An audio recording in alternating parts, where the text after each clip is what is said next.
मैं उसके एक लिख तो पढ़ना चाहूँगा अपने शेर और उसकी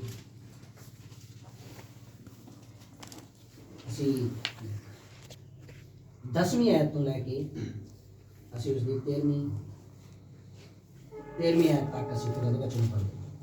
ਮੁੱਕਦੀ ਗੱਲ, ਪ੍ਰਭੂ ਵਿੱਚ ਅਤੇ ਉਹਦੀ ਸ਼ਕਤੀ ਦੇ ਪ੍ਰਕਾਰਾਂ ਵਿੱਚ ਤਕੜੇ ਹੋਵੋ। ਖੁਦਾ ਦੇ ਸਾਰੇ ਸ਼ਸਤਰ ਵਸਤਰ ਧਾਰੋ ਤਾਂ ਜੋ ਤੁਸੀਂ ਸ਼ੈਤਾਨ ਦੇ ਛਾਲ ਛਿੱਤਰ ਸਾਹਮਣੇ ਖਲੋ ਸਕੋ। ਕਿਉਂ ਜੋ ਸਾਡੀ ਲੜਾਈ ਲਹੂ ਅਤੇ ਮਾਸ ਦੀ ਨਹੀਂ, ਸਗੋਂ ਹਕੂਮਤਾਂ, ਅਖਤਿਆਰਾਂ ਅਤੇ ਇਸ ਅੰਧਕਾਰ ਦੇ ਮਹਾਰਾਜਿਆਂ ਅਤੇ ਦੁਸ਼ਟ ਆਤਮਾ ਨਾਲ ਹੁੰਦੀ ਹੈ ਜੋ ਸਵਰਗੀ ਥਾਂ ਵਿੱਚ ਹਨ। ਇਸ ਕਾਰਨ ਤੁਸੀਂ ਖੁਦਾ ਦੇ ਸਾਰੇ ਸ਼ਸਤਰ ਪੱਤਰ ਲੈ ਲਵੋ ਭਾਈ ਤੁਸੀਂ ਬੁਰੇ ਦਿਨ ਵਿੱਚ ਸਾਹਮਣਾ ਕਰ ਸਕੋ और सबको कुछ मुका के खलो सको। आमीन। छोटी दुआ कर रहे हैं। प्रभु तेरे इस पढ़े के वचन से तेरी आशीष होगी सबना ते सुनने वाले ते खुदावन तू मेरे ते भी कृपा कर और सबना ते तेरी आशीष मंगी। दुआ तेरे नाम प्रभु यीशु मसीह च मंगी। आमीन। तू सब ऐसे हालेलुया हालेलुया हालेलुया। खुदा तुहानू सबना बड़ी बरकत देवे। मेरे भैन भरावो असी जब शाम की सभा में इकट्ठे होए हैं, बेशक असी थोड़े जाने हैं, ये कोई शक नहीं, अखीर में रह भी थोड़े जाएंगे, ये कोई शक नहीं गा, क्योंकि जो प्रभु के लोग आ, जो प्रभु का झुंड आ, वो ज़्यादा वड्डा नहीं है। मैं अज सुबह एक गीत सुन रहा सी, बड़ा प्यारा गीत सीगा और गीत का बोल सीगा, छोटा जिहा झुंड है जो लाड़ी अखवाउंदी है। आमीन आमीन। और बड़ा प्यारा गीत आ और मैं इतने गीत ही नहीं शुरू करने जा रहा, मैं वचन लैन जा रहा। आमीन। तो याद रखो कि जो छोटा जिहा झुंड आ सिर्फ वो लाड़ी अखवाउंदी है। आमीन। मेरे भरावो मेरी भैनों, जी लाड़ी का हिस्सा जो पाया जाता है वो इस तरह ही नहीं उन्होंने लाड़ी कह दिता गया है। लाड़ी का मतलब आ वचन दियां लिखतां नूं पहनना। आमीन। लाड़ी का एक श्रृंगार होंदा गा और जिहड़ा श्रृंगार है, जिस तरह असीं देखते हैं कि जो एक दुल्हन देखते हैं, जो एक दुल्हन कोई विआहण दे लई जांदा गा तो वह किस तरह गहणियां दे नाल चंगे वस्त्रां दे नाल श्रृंगारी हुंदी है। आमीन। पर याद रखो जो खुदा दी लाड़ी आ वो बहुत मुले वस्त्रां दे नाल नहीं, दुनियावी हारां श्रृंगारां दे नाल नहीं। आमीन। जिहड़ी प्रभु दी दुल्हन आ वो खुदा दी एक एक लिखत दे नाल श्रृंगारी हुई है। आमीन। समझ रहे हैं मैं कुछ कहना जा रहा हूँ। तो याद रखो सीधे सीधे लफ्ज़ों में गल मैं ये कहना जा रहा कि जी लाड़ी आ उहदे जीवन का मकसद की आ, सिर्फ आपदे दूल्हे दी आपदे पति दी मर्जी नूं पूरा करे। समझ रहे हैं। तो असी एक हिस्सा देखने जा रहे हैं। मैं सुबह दे लई इस चीज़ नूं मैं लेना चाहता सीगा और किसी वजह करके नहीं बोल पाया और मैं हुण भी इस संदेश को पूरा नहीं रख पावांगा, पर जिन्ना कि मैं रखना, जिन्ना कि मैनूं प्रभु ने कृपा दी मैं उन्ना तुहाडे विच रखना चाहांगा। तो मेरे भरावो इस गल नूं गौर दे नाल सुनो। वचन दे विच लिखिया गा, एक मैं लिखत तुहाडे नाल होर पढ़नी चाहुंदा गा। जे तुसीं मेरे नाल प्रभु दे वचन प्रकाश दी पोथी दे विचों पढ़ो तां प्रकाश दी पोथी उसका दूसरा अध्याय कर लो। और अगर किसी का फोन चलता तो मेहरबानी करके आपका समा ना गवा बैठो जी, क्योंकि बाद में समझ नहीं मिलती, जब एक बार वो समझ निकल जाती है। मेरे नाल तुसी प्रकाश की पोथी उसका दूसरा अध्याय और उसकी 7वीं आयत पढ़िए और गौर नाल ते ध्यान नाल सुनिए। जिहदे कान हन सो सुने। वचन की कह रहा गा, मैं पूछ रहा तुहाडे तो। समझ रहे हो ना। जे ठंड विच मर रहे हो ना, जे ठंड विच आए हैं तुसी अपने घर बाहर छड्ड के, ध्यान नाल वचन नूं सुनिए और बोलने की भी कोशिश करिए। समझ रहे हो। आमीन। वचन में की लिखा गा, जिसदे सारे बोलो सारे दे हैगे ना। खुदा बहुत सारी बरकत देवे। जिहदे कान वो सुन लवे, क्योंकि बथेरिया दे कान हैगे पर वो सुनते ही नहीं। सुन रहे हो ना। बथेरिया दे कान तो हैगे पर वो सुनते नहीं गे। इसका कारण की आ, उन्होंने कानों की प्रॉब्लम आ, कोई उन्होंने कानों के खराबी है कोई। समझ रहे हैं। इसे करके वो प्रॉपर सुन नहीं पा रहे गे। अज तुसी यही वचन जाके हर एक नूं जाके दसो, वो सुनना ही नहीं चाहणगे। ਆਮੇਨ। ਪਰ ਇੱਕ ਛੋਟਾ ਜਿਹਾ ਝੋਂਡਾ ਜੇ ਉਹ ਇਸ ਵਚਨ ਨੂੰ ਲੈ ਕੇ ਬੈਠ ਜਾਵੇ ਸਹੀ ਤੇ ਦਿਨ ਰਾਤ ਦੇਖੋ ਜੀ ਰੋਟੀ ਖਾਣੀ ਭੁੱਲ ਜਾਵੇਗਾ। ਆਮੇਨ। ਜੇ ਤੁਸੀਂ ਵਚਨ ਨੂੰ ਜਾਣਦੇ ਹੋ ਤਾਂ ਉਹ ਰੋਟੀ ਖਾਣੀ ਭੁੱਲ ਜਾਵੇਗਾ, ਪਰ ਵਚਨ ਇੰਨਾ ਗੌਰ ਨਾਲ ਸੁਣੇਗਾ ਕਿ ਉਸਦਾ ਮਨ ਨਹੀਂ ਆਖਣਾਗਾ ਜਿੰਨਾ ਚਿਰ ਮਰਜ਼ੀ ਵਚਨ ਚਲੀ ਜਾਵੇ। ਆਮੇਨ। ਤਾਂ ਇੱਕ ਝੋਂਡਾ ਹੈਗਾ ਗਾ ਐਸਾ ਜਿਹਦੇ ਕੰਨ ਤਾਂ ਹੈਗੇ ਆ ਪਰ ਉਹ ਵਚਨ ਸੁਣਦੇ ਨਹੀਂਗੇ। ਵਚਨ ਦੇ ਵਿੱਚ ਲਿਖਿਆ ਗਾ ਜਿਹਦੇ ਕੰਨ ਆ ਉਹ ਸੁਣ ਲਵੇ ਇਸ ਗੱਲ ਨੂੰ, ਕਿਉਂਕਿ ਇਹ ਆਵਾਜ਼ ਹਰ ਵਾਰੀ ਸੁਣਾਈ ਜਾਵੇਗੀ ਨਹੀਂ। ਆਮੇਨ। ਤੁਹਾਨੂੰ ਪਤਾ ਇਸ ਤੋਂ ਪਹਿਲਾਂ ਕਿ ਖੁਦਾ ਕਿਸੇ ਨੂੰ ਬਚਾਵੇ, ਇਸ ਤੋਂ ਪਹਿਲਾਂ ਖੁਦਾ ਕਿਸੇ ਦੇ ਉੱਤੇ ਸਜ਼ਾ ਲੈ ਕੇ ਆਵੇ, ਇਸ ਤੋਂ ਪਹਿਲਾਂ ਖੁਦਾ ਕਿਸੇ ਨੂੰ ਮੌਤ ਵਿੱਚ ਸੁੱਟੇ, ਸਮਝ ਰਹੇ ਹੋ, ਇਸ ਤੋਂ ਪਹਿਲਾਂ ਦੁਨੀਆ ਦੇ ਉੱਤੇ, ਮੈਂ ਦੁਨਿਆਵੀ ਗੱਲ ਕਰਦਾ, ਇਸ ਤੋਂ ਪਹਿਲਾਂ ਦੁਨੀਆ ਤੇ ਕੋਈ ਰੂਲ ਕੋਈ ਕਾਨੂੰਨ ਲਾਗੂ ਹੋਵੇ, ਇਸ ਤੋਂ ਪਹਿਲਾਂ ਕਾਨੂੰਨ ਲਾਗੂ ਹੋਵੇ ਪਹਿਲਾਂ ਉਸ ਲਾਗੂ ਹੋਏ ਕਾਨੂੰਨ ਦੀ ਪਹਿਲਾਂ ਚੇਤਾਵਨੀ ਦਿੱਤੀ ਜਾਂਦੀ ਹੈ। ਸਮਝ ਰਹੇ ਹੋ, ਚੇਤਾਵਨੀ ਦਿੱਤੀ ਜਾਂਦੀ ਆ। ਔਰ ਜੇ ਅਸੀਂ ਚੇਤਾਵਨੀ ਦੇ ਉੱਤੇ ਗੌਰ ਕਰਦੇ ਹਾਂ, ਧਿਆਨ ਨਾਲ ਸੁਣਦੇ ਹਾਂ ਚੇਤਾਵਨੀ ਨੂੰ, ਤਾਂ ਵਧੀਆ ਗੱਲ ਆ। ਫਿਰ ਸਾਨੂੰ ਪਤਾ ਹੋਵੇਗਾ ਕਿ ਅਸੀਂ ਕੀ ਕੰਮ ਕਰਨਾ ਤੇ ਕੀ ਨਹੀਂ ਕਰਨਾ। ਔਰ ਅਗਰ ਨਹੀਂ ਤਾਂ ਫਿਰ ਉੱਥੇ ਹੋਵੇਗਾ ਕੀ, ਅਸੀਂ ਆਪਦੀ ਮਰਜ਼ੀ ਨਾਲ ਚੱਲੀ ਜਾਵਾਂਗੇ, ਪਰ ਜਿਸ ਦਿਨ ਅਸੀਂ ਕਿਸ ਦੇ ਅੜਿੱਕੇ ਆ ਗਏ ਤੇ ਉਸ ਸਮੇਂ ਫਿਰ ਅਸੀਂ ਬੱਝੇ ਛੁੱਟ ਨਹੀਂ ਸਕਦੇਗੇ। ਇਹਦਾ ਕਾਰਨ ਕੀ ਆ? ਆਮੇਨ। ਇਹਦਾ ਕਾਰਨ ਅਸੀਂ ਕਾਨੂੰਨ ਦੀ ਜਿਹੜੀ ਆਵਾਜ਼ ਦਿੱਤੀ ਗਈ ਉਹਦੇ ਉੱਤੇ ਗੌਰ ਨਹੀਂ ਕੀਤੀ ਗਈ। ਇਸ ਕਰਕੇ ਮੈਂ ਤੁਹਾਡੇ ਨਾਲ ਇੱਕ ਵਚਨ ਸ਼ੇਅਰ ਕਰਨ ਜਾ ਰਿਹਾ ਗਾ, ਔਰ ਵਚਨ ਦਾ ਜਿਹੜਾ ਟਾਈਟਲ ਆ ਉਹ ਹੈਗਾ ਗਾ ਮੁਕਾਬਲਾ। ਆਮੇਨ। ਕੀ ਹੈ ਭਲਾ? ਮੁਕਾਬਲਾ। ਟਾਈਟਲ ਆ ਜਿਹੜਾ ਉਹ ਹੈਗਾ ਗਾ ਇੱਕ ਮੁਕਾਬਲਾ। ਔਰ ਮੁਕਾਬਲੇ ਨੂੰ ਚੰਗੀ ਤਰ੍ਹਾਂ ਸਮਝੋਗੇ ਤੁਸੀਂ ਜਦੋਂ ਇਸ ਲਿਖਤ ਨੂੰ ਧਿਆਨ ਨਾਲ ਪੂਰੀ ਕਰੋਗੇ। ਪੜ੍ਹੀਏ। ਜੇ ਕਿਸ ਦੇ, ਹਾਂਜੀ, ਜਿਹਦੇ ਕੰਨ ਹਨ, ਜਿਹਦੇ ਕੰਨ ਹਨ ਸੋ ਸੁਣੇ, ਉਹ ਇਹ ਗੱਲ ਸੁਣ ਲਵੇ ਭਈ ਆਤਮਾ ਕਲੀਸਿਆ ਨੂੰ ਕੀ ਆਖਦਾ ਹੈ। ਆਤਮਾ ਕਲੀਸਿਆ ਨੂੰ ਕੀ ਕਹਿਣ ਜਾ ਰਿਹਾ ਹੈ, ਉਹ ਸੁਣੇ ਇਸ ਗੱਲ ਨੂੰ। ਪੜ੍ਹੀਏ। ਜਿਹੜਾ ਜਿੱਤਣ ਵਾਲਾ ਹੈ, ਯਾਦ ਰੱਖੋ ਤੁਹਾਡਾ ਇੱਕ ਮੁਕਾਬਲਾ ਹੈ, ਔਰ ਜੇ ਕੋਈ ਜਿੱਤਣ ਵਾਲਾ ਹੈ ਉਹਨੂੰ ਮੈਂ ਜੀਵਨ ਦੇ ਬਿਰਛ ਵਿੱਚੋਂ, ਉਹੀ ਆ ਮੇਰੇ ਭੈਣ ਭਰਾਵੋ ਜਿਹੜਾ ਜੀਵਨ ਦੇ ਬਿਰਛ ਤੋਂ ਖਾ ਸਕਦਾ। ਕੀ ਖਾਣਾ ਜੀਵਨ ਦੇ ਬਿਰਛ ਤੋਂ? ਤੁਹਾਨੂੰ ਪਤਾ ਆਦਮ ਅਤੇ ਹਵਾ ਉਹ ਚੀਜ਼ ਲੈ ਨਹੀਂ ਸੀ ਸਕੇ। ਆਮੇਨ। ਉਹ ਸ਼ੁਰੂਆਤ ਵਿੱਚ ਹੀ ਡਿੱਗ ਪਏ, ਸ਼ੁਰੂਆਤ ਵਿੱਚ ਹੀ ਸ਼ੈਤਾਨ ਤੋਂ ਮਾਤ ਖਾ ਗਏ। ਸਮਝ ਗਏ ਤੁਸੀਂ ਇਸ ਗੱਲ ਨੂੰ? ਆਮੇਨ। ਇਸ ਕਰਕੇ ਖੁਦਾ ਨੇ ਜੀਵਨ ਦੇ ਬਿਰਛ ਦੇ ਉੱਤੇ ਉੱਥੇ ਪਹਿਰੇ ਲਗਾ ਦਿੱਤੇ। ਜੀਵਨ ਦੇ ਬਿਰਛ ਦੇ ਉੱਤੇ ਉੱਥੇ ਉਸਨੇ ਆਪਣੇ ਦੂਤ ਬਿਠਾ ਦਿੱਤੇ ਤਾਂ ਕਿ ਹੁਣ ਆਦਮ ਅਤੇ ਹਵਾ ਦੁਆਰਾ ਜੀਵਨ ਦੇ ਬਿਰਛ ਤੱਕ ਨਾ ਜਾਣ। ਕਿਉਂ? ਕਿਉਂਕਿ ਮੇਰੇ ਭਰਾਵੋ ਇਸ ਤੋਂ ਪਹਿਲਾਂ ਕਿ ਜੀਵਨ ਦੇ ਬਿਰਛ ਤੱਕ ਕੋਈ ਪਹੁੰਚੇ ਉਦੋਂ ਪਹਿਲਾਂ ਇੱਕ ਮੁਕਾਬਲਾ ਹੈ। ਜੀਵਨ ਦੇ ਬਿਰਛ ਤੱਕ ਉਹੀ ਪਹੁੰਚੇਗਾ ਜਿਹੜਾ ਪਹਿਲਾਂ ਮੁਕਾਬਲੇ ਦੇ ਵਿੱਚ ਜਿੱਤ ਪ੍ਰਾਪਤ ਕਰੇਗਾ। ਹਾਲੇਲੂਇਆ। ਇਸ ਲਈ ਵਚਨ ਦੀ ਲਿਖਤ ਸਾਫ਼-ਸਾਫ਼ ਲਫ਼ਜ਼ਾਂ ਵਿੱਚ ਆਖਦੀ, ਜੇ ਕਿਸੇ ਦੇ ਕੰਨ ਹਨ ਉਹ ਸੁਣੇ ਆਤਮਾ ਕਲੀਸਿਆ ਨੂੰ ਕੀ ਆਖ ਰਿਹਾ ਹੈਗਾ। ਆਮੇਨ। ਤਾਂ ਮੇਰੇ ਭਰਾਵੋ ਅੱਜ ਸਾਨੂੰ ਇਸ ਗੱਲ ਦਾ ਪਤਾ ਹੋਣਾ ਬੜਾ ਜ਼ਰੂਰੀ ਆ ਕਿ ਜੇ ਸਾਡਾ ਮੁਕਾਬਲਾ ਹੈ, ਆਮੇਨ, ਜੇ ਸਾਡਾ ਕਿਸੇ ਦੇ ਨਾਲ ਮੁਕਾਬਲਾ ਹੈਗਾ ਗਾ। ਇਸ ਤੋਂ ਪਹਿਲਾਂ ਨਬੀ ਨੇ ਆਖਿਆ ਗਾ, ਇੱਕ ਗੱਲ ਕਹੀ ਆ ਨਬੀ, ਕਹਿੰਦਾ ਯਾਦ ਰੱਖੋ, ਕਹਿੰਦਾ ਕੋਈ ਵੀ ਵਿਅਕਤੀ ਜਿਹੜਾ ਚੰਗਾ ਸੂਝਵਾਨ ਆ ਉਹ ਕਦੇ ਵੀ ਆਪਦੇ ਦੁਸ਼ਮਣ ਨੂੰ ਕਮਜ਼ੋਰ ਨਹੀਂ ਸਮਝਦਾ। ਸਮਝ ਰਹੇ ਹੋ ਨਾ ਤੁਸੀਂ ਇਸ ਗੱਲ? ਆਪਦੇ ਦੁਸ਼ਮਣ ਨੂੰ ਕਦੇ ਵੀ ਉਹ ਕਮਜ਼ੋਰ ਨਹੀਂ ਸਮਝਦਾ। ਇੱਕ ਸੂਝਵਾਨ ਵਿਅਕਤੀ ਹੈ ਜਿਹੜਾ। ਤੇ ਮੇਰੇ ਭਰਾਵੋ ਜਦੋਂ ਇੱਕ ਸੂਝਵਾਨ ਵਿਅਕਤੀ ਇਸ ਗੱਲ ਦੇ ਉੱਤੇ ਗੌਰ ਕਰਦਾ ਗਾ ਕਿ ਜਿਹਦੇ ਨਾਲ ਮੇਰਾ ਮੁਕਾਬਲਾ ਹੋਣ ਜਾ ਰਿਹਾ, ਮੈਨੂੰ ਪਤਾ ਤਾਂ ਲੱਗੇ ਉਹਦੇ ਕੋਲੇ ਤਾਕਤ ਕਿੰਨੀ ਗਾ। ਸਮਝ ਰਹੇ ਉਸ ਵਚਨ ਨੂੰ ਕਿ ਨਹੀਂ? ਬਥੇਰਾ ਤੇ ਹੋ ਸਕਦਾ ਉਤੋਂ ਦੀ ਟੱਪ ਜਾਵੇ, ਪਰ ਮੈਂ ਕਹਿੰਦਾ ਤੁਸੀਂ ਪਕੜ ਕਰਿਓ ਜੀ ਇਸ ਗੱਲ ਦੀ। ਸਾਡੇ ਕੋਲੇ ਇਹ ਚੀਜ਼ ਦਾ ਪਤਾ ਹੋਣਾ ਜ਼ਰੂਰੀ ਆ ਕਿ ਜਿਹਦੇ ਨਾਲ ਸਾਡਾ ਮੁਕਾਬਲਾ, ਉਹਦੇ ਕੋਲੇ ਦਾਅ ਪੇਚ ਕਿਹੜੇ ਕਿਹੜੇ ਆ ਸਾਨੂੰ ਸਿੱਟਣ ਵਾਸਤੇ।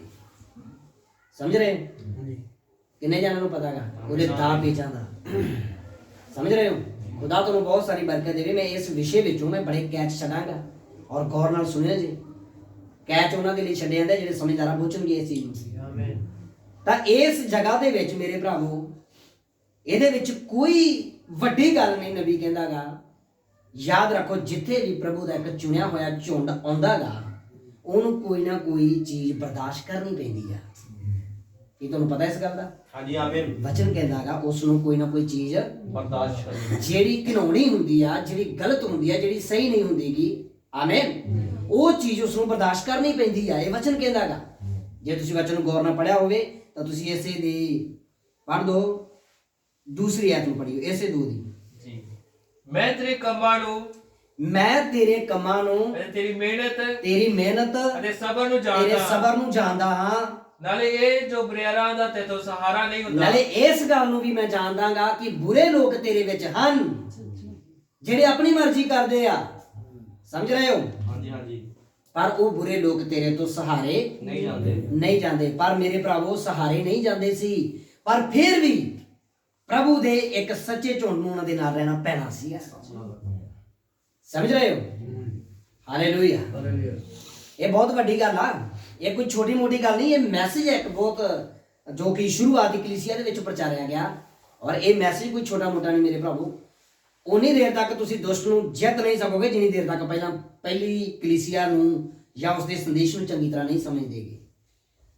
ਆਪਦੇ ਸਮੇਂ ਦਾ ਸੰਦੇਸ਼ ਵੀ ਫੇਰ ਹੀ ਸਮਝ ਪਾਓਗੇ ਜੇ ਤੁਸੀਂ ਇਸ ਸਮੇਂ ਦੇ ਸੰਦੇਸ਼ ਨੂੰ ਸਮਝੋਗੇ। ਆਮੇਨ। ਤਾਂ ਹੁਣ ਸਵਾਲ ਇਹ ਆ ਕਿ ਬਹੁਤ ਸਾਰੇ ਭਾਈ, ਬਹੁਤ ਸਾਰੇ ਭੈਣ ਭਰਾ ਇਸ ਤਰ੍ਹਾਂ ਦੇ ਹੈਗੇ ਆ ਜਿਨ੍ਹਾਂ ਨੂੰ ਇਹ ਨਹੀਂ ਪਤਾਗਾ ਕਿ ਉਹਨਾਂ ਦਾ ਇੱਕ ਮੁਕਾਬਲਾ ਚੱਲ ਰਿਹਾ ਹੈਗਾ। ਸੁਣ ਰਹੇ ਹੋ ਸਾਰੇ? ਜਿਨ੍ਹਾਂ ਨੂੰ ਇਹ ਨਹੀਂ ਪਤਾਗਾ ਉਹਨਾਂ ਦਾ ਇੱਕ ਮੁਕਾਬਲਾ ਚੱਲ ਰਿਹਾ ਹੈਗਾ। ਔਰ ਮੇਰੇ ਭਰਾਵੋ, ਜੇ ਸਾਨੂੰ ਇਹ ਨਹੀਂ ਪਤਾ ਕਿ ਸਾਡਾ ਮੁਕਾਬਲਾ ਤਾਂ ਚੱਲ ਰਿਹਾ ਹੈਗਾ, ਤੇ ਫਿਰ ਅਸੀਂ ਉਸ ਮੁਕਾਬਲੇ ਦੇ ਵਿੱਚ ਕੀ ਰੋਲ ਅਦਾ ਕਰ ਰਹੇ ਹਾਂ? ਆਮੇਨ। ਮੇਰੇ ਭਰਾਵੋ, ਮੁਕਾਬਲਾ ਤਾਂ ਸਿਰਫ ਉਹੀ ਕਹਿ ਸਕਦਾ ਜਿਹਨੂੰ ਪਤਾ, ਜਿਹੜਾ ਮੁਕਾਬਲੇ ਦੇ ਵਿੱਚ ਲੜ ਰਿਹਾ ਹੈਗਾ। ਸਮਝ ਰਹੇ ਹੋ ਕਿ ਨਹੀਂ? ਹੁਣ ਬਾਹਰਲੇ ਬੈਠੇ ਥੋੜੀ ਜ਼ੋਰ ਲਾਉਣਗੇ। ਬਾਹਰਲੇ ਤਾਂ ਦੇਖਣ ਵਾਲੇ ਹੁੰਦੇ ਆ, ਪਰ ਜੋ ਖਾੜੇ ਦੇ ਵਿੱਚ ਹੁੰਦਾਗਾ ਜ਼ੋਰ ਤਾਂ ਉਸਦਾ ਲੱਗ ਰਿਹਾ ਹੁੰਦਾਗਾ। ਆਮੇਨ। ਜਿੰਨੇ ਮੇਰੇ ਭੈਣ ਭਰਾ ਇੱਥੇ ਬੈਠੇ ਆ, ਜੇ ਤੁਸੀਂ ਅਜੇ ਯੁੱਧ ਦੇ ਮੈਦਾਨ ਦੇ ਵਿੱਚ ਨਹੀਂ ਨਾ ਉਤਰੇ ਹੋਏਗੇ, ਯਾਦ ਰੱਖੋ ਤੁਹਾਨੂੰ ਇਹ ਆਤਮਾ ਦਾ, ਇਹਨਾਂ ਚੀਜ਼ਾਂ ਦਾ ਪਤਾ ਨਹੀਂ ਲੱਗੇਗਾ। ਪਰ ਜਿਹੜਾ ਵਾਕਈ ਯੁੱਧ ਦੇ ਮੈਦਾਨ ਦੇ ਵਿੱਚ ਖੜਾ, ਉਹਨਾਂ ਨੂੰ ਪਤਾਗਾ ਕਿ ਉਹਦਾ ਯੁੱਧ ਕਿਸ ਚੀਜ਼ ਦੇ ਨਾਲ ਹੋ ਰਿਹਾ ਹੈਗਾ। ਆਮੇਨ। ਮੈਂ ਇਹੀ ਗੱਲ ਸੁਬਾ ਮੈਂ ਦੱਸ ਰਿਹਾ ਸੀਗਾ, ਸੁਬਾ ਦੇ ਮੈਸੇਜ ਵਿੱਚ ਮੈਂ ਦੱਸ ਰਿਹਾ ਸੀਗਾ ਕਿ ਕਿਵੇਂ ਖੁਦਾ ਦਾ ਆਤਮਾ ਸ਼ੌਕਿਤ ਹੋਇਆ। ਸਮਝ ਰਹੇ ਹੋ ਤੁਸੀਂ ਇਸ ਗੱਲ? ਹਾਂਜੀ ਸਮਝ ਰਿਹਾ ਜੀ। ਆਮੇਨ। ਆਮੀਨ ਆਮੀਨ। ਪਰ ਕੁਝ ਐਸੀਆਂ ਚੀਜ਼ਾਂ ਹਨ ਜਿਨ੍ਹਾਂ ਨੂੰ ਖੁਦਾ ਹੀ ਅੰਦਰ ਲੈ ਕੇ ਆਉਂਦਾਗਾ। ਕਿਉਂ ਲੈ ਕੇ ਆਉਂਦਾਗਾ? ਤਾਂ ਕਿ ਆਪਦੇ ਬੱਚਿਆਂ ਦਾ ਸਬਰ ਦੇਖੇ। ਇਹ ਜ਼ਰੂਰੀ ਹੈ ਭਾਈ ਜੀ। ਮੈਂ ਭਾਈ ਦੀਪਕ ਨਾਲ ਗੱਲ ਕਰ ਰਿਹਾ ਸੀ। ਮੈਂ ਕਿਹਾ ਭਾਈ ਜੀ, ਮੈਨੂੰ ਨਹੀਂ ਇਹਨਾਂ ਚੀਜ਼ਾਂ ਦਾ ਹਜੇ ਕੁਝ ਵੀ ਪਤਾਗਾ, ਪਰ ਮੈਂ ਇੱਕ ਗੱਲ ਜਾਣਦਾਗਾ ਜਿਹੜੀ ਖੁਦਾ ਨੇ ਮੈਨੂੰ ਕਹੀ ਆ, ਤੇ ਉਹੀ ਮੈਂ ਤੁਹਾਨੂੰ ਦੱਸ ਸਕਦਾਗਾ। ਆਮੇਨ। ਤੇ ਉਹ ਗੱਲ ਇਹ ਆ, ਬਸ ਵੇਟ ਕਰੋ। ਬਿਲਕੁਲ ਆਮੀਨ। ਕੀ ਕਹਾਗਾ? ਸਬਰ ਕਰੋ। ਸਿਰਫ ਵੇਟ ਕਰੋ, ਸਬਰ ਕਰੋ ਥੋੜਾ ਜਿਹਾ, ਕਿਉਂਕਿ ਸੱਚ ਤੇ ਝੂਠ, ਅਸਲ ਤੇ ਨਕਲ ਪ੍ਰਗਟ ਹੁੰਦੀ ਆ। ਆਮੀਨ ਆਮੀਨ। ਥੋੜਾ ਟਾਈਮ ਲੱਗੇਗਾ ਪਰ ਜ਼ਰੂਰ ਹੋਵੇਗੀ। ਆਮੇਨ। ਮੇਰੇ ਭਰਾਵੋ, ਹੁਣ ਇਸ ਗੱਲ ਦੇ ਉੱਤੇ ਗੌਰ ਕਰਿਓ ਜੇ ਜੋ ਮੈਂ ਤੁਹਾਨੂੰ ਕਹਿਣ ਜਾ ਰਿਹਾਗਾ। ਇਸ ਜਗ੍ਹਾ ਦੇ ਵਿੱਚ ਇੱਕ ਮੁਕਾਬਲੇ ਦਾ ਜ਼ਿਕਰ ਹੋ ਰਿਹਾ, ਔਰ ਵਚਨ ਕਹਿੰਦਾਗਾ ਇਹ ਤੁਹਾਡੀ ਲੜਾਈ ਹੈ ਜਿਹੜੀ, ਇਹ ਨਾ ਸੋਚਿਓ ਜੇ ਕਿ ਮੇਰੀ ਲੜਾਈ ਭਾਈ ਦੀਪਕ ਨਾਲ ਚੱਲ ਰਹੀ ਆ, ਜਾਂ ਮੈਂ ਕਹਿੰਦਾ ਮੇਰੀ ਲੜਾਈ ਭਾਈ ਚੰਦ ਨਾਲ ਚੱਲ ਰਹੀ ਆ। ਇਹ ਲੜਾਈ ਨਹੀਂ ਗੀ। ਆਪ ਹੀ ਸ਼ਕਤੀ ਨਾਲ ਲੜਾਈ। ਆਮੇਨ। ਆਮੀਨ। ਮੇਰੇ ਭਰਾਵੋ, ਇੱਕ ਟਾਈਮ ਤੇ ਹੋ ਸਕਦਾ ਭਾਈ ਚੰਦ ਸੋਚੇ ਕਿ ਮੈਨੂੰ ਤਾਂ ਭਾਈ ਲੜਦਾ, ਭਾਈ ਮੈਨੂੰ ਹੀ ਲੜਦਾ ਰਹਿੰਦਾਗਾ। ਇੱਕ ਟਾਈਮ ਤੇ ਹੋ ਸਕਦਾ ਭਾਈ ਦੀਪਕ ਸੋਚੇ ਕਿ ਭਾਈ ਤਾਂ ਮੈਨੂੰ ਹੀ ਲੜਦਾ ਰਹਿੰਦਾ। ਪਰ ਜੇ ਭਾਈ ਤੁਹਾਨੂੰ ਦੋਨਾਂ ਨੂੰ ਲੜਦਾ ਰਹਿੰਦਾਗਾ ਮੇਰੇ ਭਰਾਵੋ, ਤੇ ਯਾਦ ਰੱਖੋ ਭਾਈ ਜਾਣਦਾਗਾ ਕਿ ਉਹ ਤੁਹਾਡੇ ਨਾਲ ਨਹੀਂ ਲੜ ਰਿਹਾ, ਉਹਦੀ ਲੜਾਈ ਤਾਂ ਇੱਕ ਦੁਸ਼ਟ ਆਤਮੇ ਨਾਲ ਹੋ ਰਹੀ ਹੈ, ਜਿਹੜਾ ਤੁਹਾਡੇ ਜੀਵਨ ਨੂੰ ਬਰਬਾਦ ਕਰਨਾ ਚਾਹੁੰਦਾਗਾ। ਆਮੇਨ। ਔਰ ਸੱਚਾ ਸੇਵਕ, ਨਬੀ ਨੇ ਆਖਿਆਗਾ, ਸੱਚਾ ਸੇਵਕ ਹਮੇਸ਼ਾ ਹੀ ਉਸ ਜਾਨ ਨੂੰ ਬਚਾਉਣ ਤੱਕ ਜਾਵੇਗਾ। ਮੈਨੂੰ ਪੜੋਗੇ ਇੱਕ ਲਿਖਤ? ਹਾਂਜੀ। ਆਓ ਮੇਰੇ ਨਾਲ ਪੜੋ ਖੁਦਾ ਦੇ ਵਚਨ ਚੋਂ ਪਹਿਲਾ ਕੁਰਿੰਥੀਆਂ 9 ਅਧਿਆਇ ਕਰੋ।